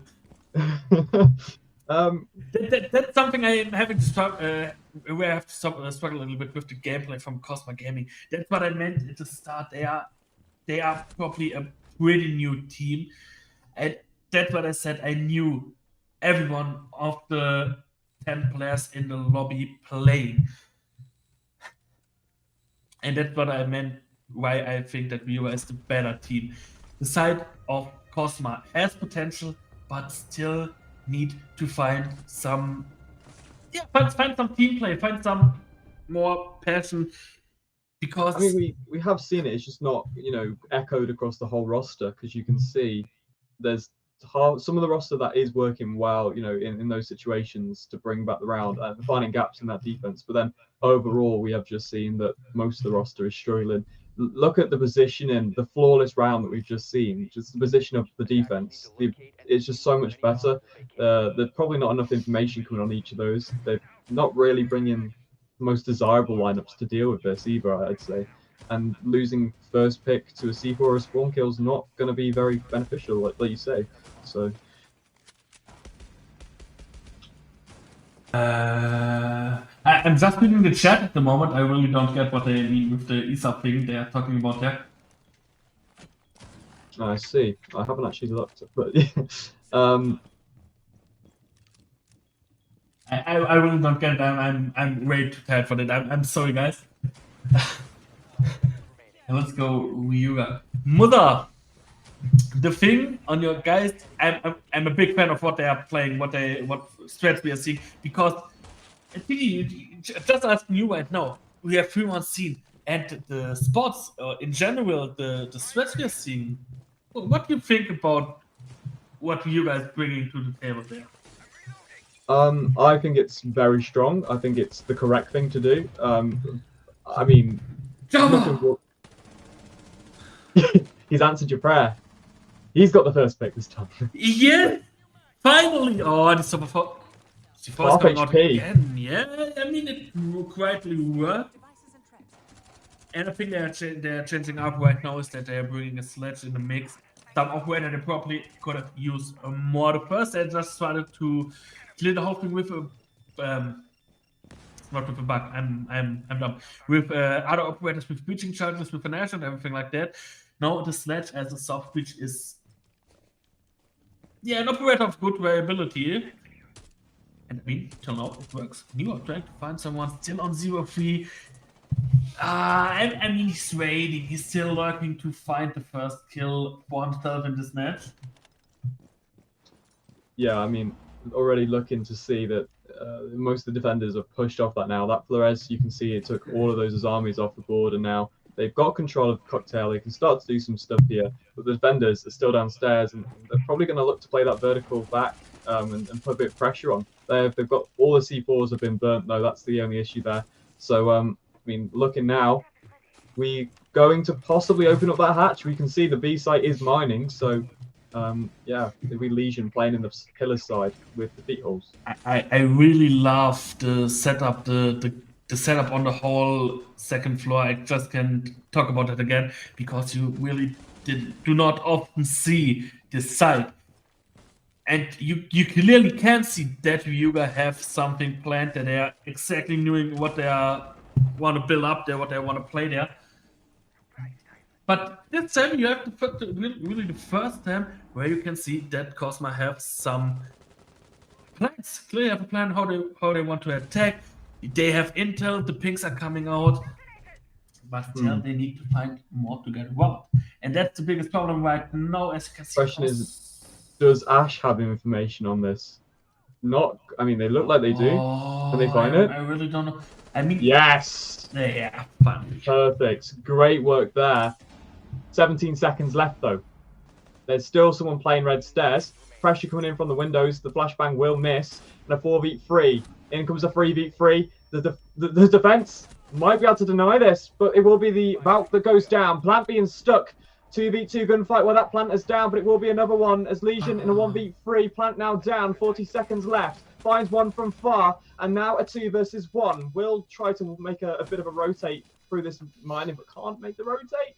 Oh, we'll fit through. There's the ping. There's the down. Triple kill coming in for the Legion. Can he make it a 4K? And it will just be the IQ ready to swing. A bit of damage. Doesn't finish off. Can we connect? We can. And that's a brilliant clutch round for the Legion as he gets a 4K in that round.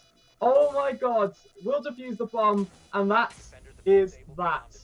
Oh, I can just see Stucky with his hands in his face right now. Oh my gosh. Yeah, it's getting late already, guys. Nah, it's hard for me to say. Great clutch from Alimeister, by the way. Extremely well played. But what in God's name was the plan from Cosma there? Just let one guy jump out the window, one guy go upstairs, one guy playing aggressive. Why do all guys playing inside mining or on the hallway trying to face the Legion in a game where the one team clearly is on top, clearly has the hype on his side? I really don't get it. I really don't get it. This is something I need to criticize in this situation. Yeah, I mean, That is an easy round that Yeah, could be won from Cosmo. definitely. But why you all play practically? Why you all play in a freaking line? Just line up for the Legion. 5 seconds to Just hide in the corner where you get picked. I don't want to hate on them. It's something they're definitely doing by themselves. I mean, I know they had information from that Valve cam. 100%. Yeah, that's right. That's the next point. They had the Valkyrie. Even though the Valkyrie was dead, the cams are still there. I probably think the Valkyrie was the known operator.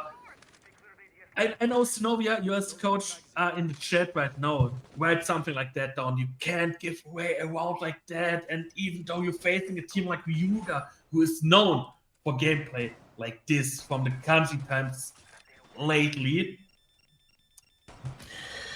And you said it, I was simply finishing the round. I just let you talk and watched on. I didn't hope it happened, but I probably have to say I thought about that something like this could appear. Anyways, next round, still for 5v5 situations. Thank God, my English letting me down a little bit. Situation right now. No opening frag after a minute. I'm impressed. Positive. I'm impressed for a good round, yeah. Yeah, let's go, Cosmo. I'm just sounding like the biggest hater here, TD. What are you forcing me here? I don't know. You're the bad guy. I'm the good guy. Okay. We'll do it like that. Okay. Let's be honest. I'm just beating the shit out of Cosmo right now. But yeah, leave him alone. with any rights possible. I mean, what they are doing. So it's Seki is a playground bully. Can we get that, please? yeah. The thing is, Java and Stobo from the side of Cosmo are probably family.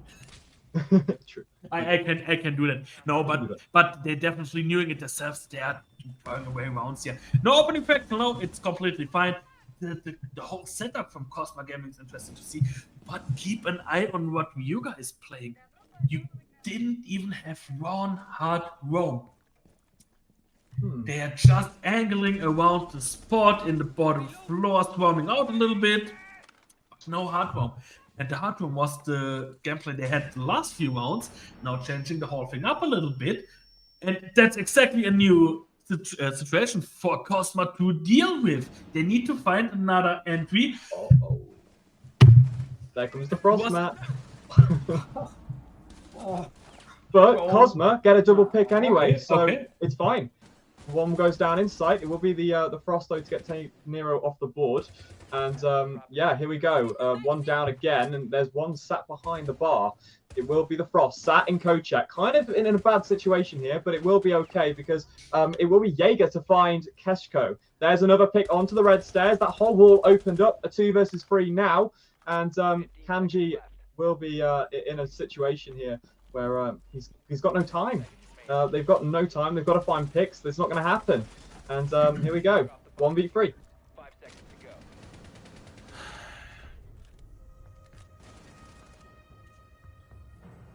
I really hope it doesn't matter which result of the game in the end will be, but I really, really hope that Cosma, with all due respect and with all of my heart, will figure out what they made wrong in this game and do it better the next game. Even though, let them come back. These 5 rounds exactly showed what the problem in the team is, where they have problems Bombs from being defused against by enemy attackers. teams who are defending aggressive, even though the last one they defended a little bit deeper to side, but they have many, many problems. Still though, we were playing insanely well, and I definitely can say that Musa, you have a team with Attackers have discovered the extremely much potential there. Oh yeah, 100%. I mean, the fact is that Cosmo, Yeah. yes, it is a new team. We got to also look at it as this will only be a learning experience. Like they may not have come here, they want to come here and win, but this team is just a very, very different team to play against, and probably one of their best. So I wouldn't, solely go, okay, we did really bad there, because they're going to beat other teams. There's going to be teams that they can beat, hopefully. So yeah, there's still going to be a good performance from Cosmo within the season. Just this is one of the stronger teams, I'd say, in my opinion. So Yeah. I mean, I clearly don't think that it's over in the next 2 rounds. I probably think that Cosma will have at least 1 or 2 rounds, maybe 3 rounds where they find some energy in this game, but they should have taken at least 1 round here in the attack right now. oh, the table slam as well. Yeah, well, Snooky's not happy, and Nero will be taken down. So I'm sure he's not happy either. I mean, it's okay. I'm having my fun. I'm just getting aggressive with what we see here. How? How you did that? I'm completely finished for today. Miscommunication. It Complete happens. miscommunication. But they didn't even enter the building, bro. TD, you can't do something like that with me. Hey, they had to decide who was taking the hatch down, and it just so happened that Ash took Nero's head off. So. Sorry, by the way, again for any viewer if this was a little bit loud. I just hurt my hand a little bit. So The jump out, it'll be the pick for the refat coming in. The stroke is there on the rappel. 2 versus 4, and Cosma not in a good position, but they could have been in a 4v3. So some of it's their own fault. Here we go, 1 minute on the clock basically here, and they've got no control. They're still on red stairs. A lot of gunfight to come down, and they're still clearing out this cigar side. It looks like everyone pretty much is just holding the verticality here. You can see that Hydex just playing off of this train, rotate holes in the floor, and possibly we'll see them come down the white stairs hallway, in which we have 1 in the basement, the Maestro, for that final denial of any plants. So he's going to pretty much have a very safe denial on that plant if it does ever happen. Anyway, and still 3 bodies that can just sit in waiting for these guys to actually push down.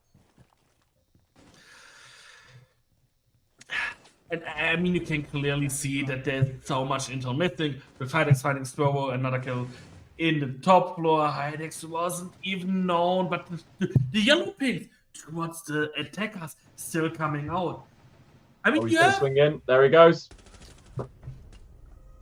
I Wow. mean, they have so many struggles to figure out the intergame, the pings coming out there. Even though this time it was a Maestro, not a Valkyrie, why don't you run an IQ? Just it's a question, maybe I get an answer in the chat. But I really don't understand. I just watched the chat and saw exactly what you saw probably. But I really don't know why you don't run a IQ and try to force out this intel. Protect your bombs from being Okay, defused by well, attackers. Yeah, it is I the mean, role swap. yeah. Now, I'm not finished for today. Let's have a look at this one. Let's see what Cosma is capable to do right now. This probably last round of the day with Ryuga having the 6-0 split. And I mean, I hope they just make the best of this defense now, and I hope they just try and play the game the best that they can now, and show exactly what they are actually capable of. I mean, we'll see. They're bringing the Fenrir, they're bringing the Doc. We're just going for a standard last round. It's fine. Have some fun with it. We might see a bit of it's going to be very gunfight heavy on this attack. They're just going to try and play forced gunfights and enjoy their final round. It's match point. It's pretty much a 7-0 right now. So here we go. Make the best of it, Cosmo.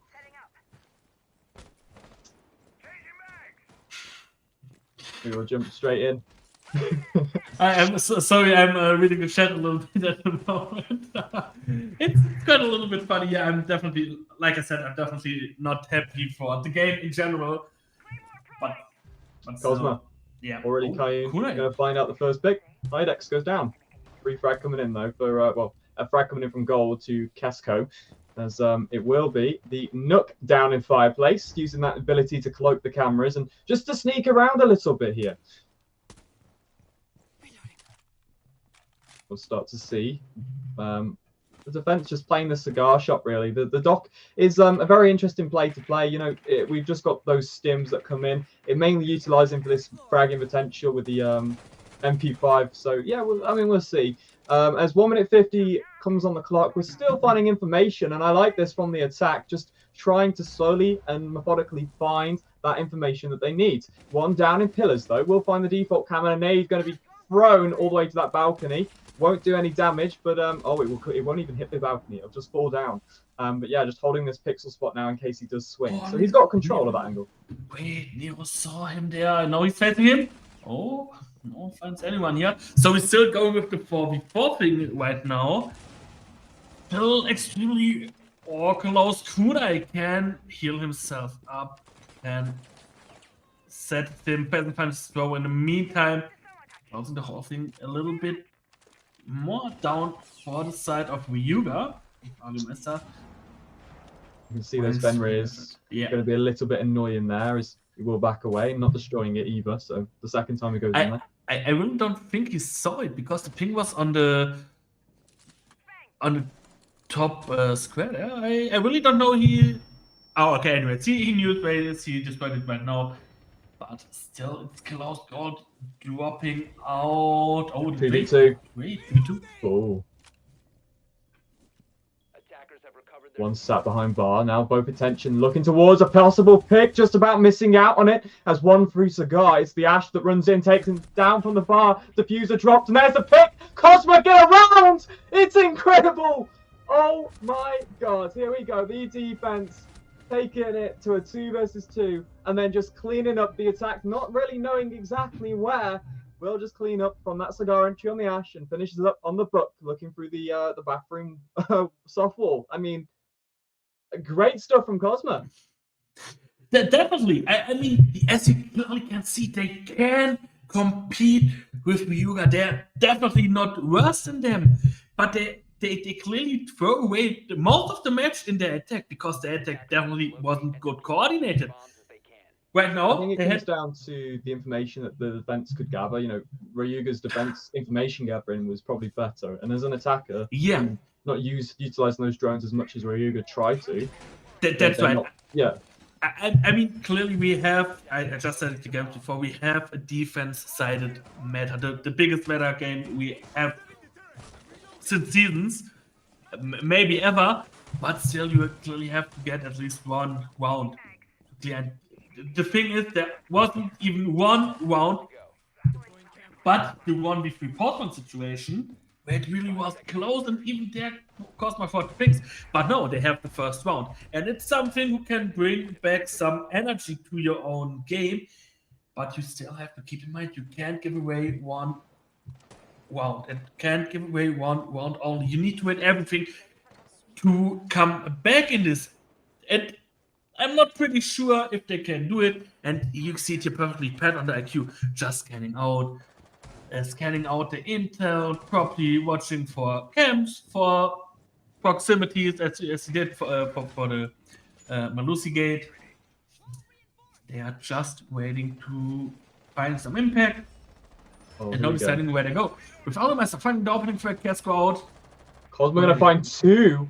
Oh my God. We're going to see instantly the Ash and IQ getting removed with obviously the one Maya that goes down there too. But the attack dropping 2 bodies very quickly. And yeah, here we go. defense could have another round on the case. The Jackal finding those Benray tracks within sight, so going to know not as much information as he would like. Can't really find anyone who's playing off site or anything like that. So I mean, the ideal track here would be for CatCam, just to know exactly where he is. But we have the Dokkaebi calls coming in as well, which will give those sound and audio cues. And the Ace still looking to to find that information with that drone as well and accompany that Dokkaebi through the freezer's side. Keep it down. Yeah. Right. I have gone to the trouble of warming your tea up twice now. No, why? I said I'd do it God can myself. find I said I would do it when I wanted. Why not? Really? I said that to Rolling Molly. down and on the bed. Liking the Okay. cameras. I've nearly finished. Bring some impact. I mean, no place cams are left on the side of Cosma Gaming, but the basic cams are there. And I don't think that the bakery camp is shut down till now, but the drones are still moving. You are holding on side. Strobo closed in.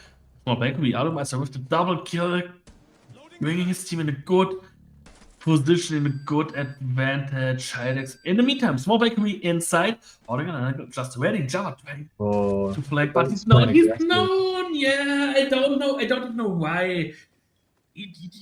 Clearly, you need to find some kills, but your mate was on the other side of the whole map. No, it's Heidex. Oh, 1v1. Ooh.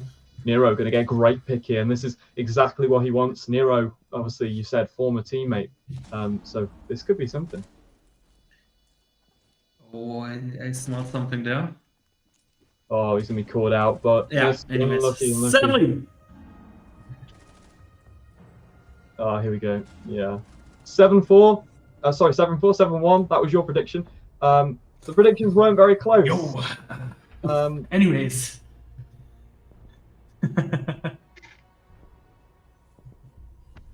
You there? Hello? Hello? Okay. Yeah, I'm here. How was your Yeah, just the two in the chat. No, I don't want to say it was a great game or it was a good game. Ryuga was clearly the better team, the way better team today, but no hate to Cosma. I really want to say that again. They have potential, but Ryuga definitely was the better team today and won the whole thing. Clear. I mean, Yeah.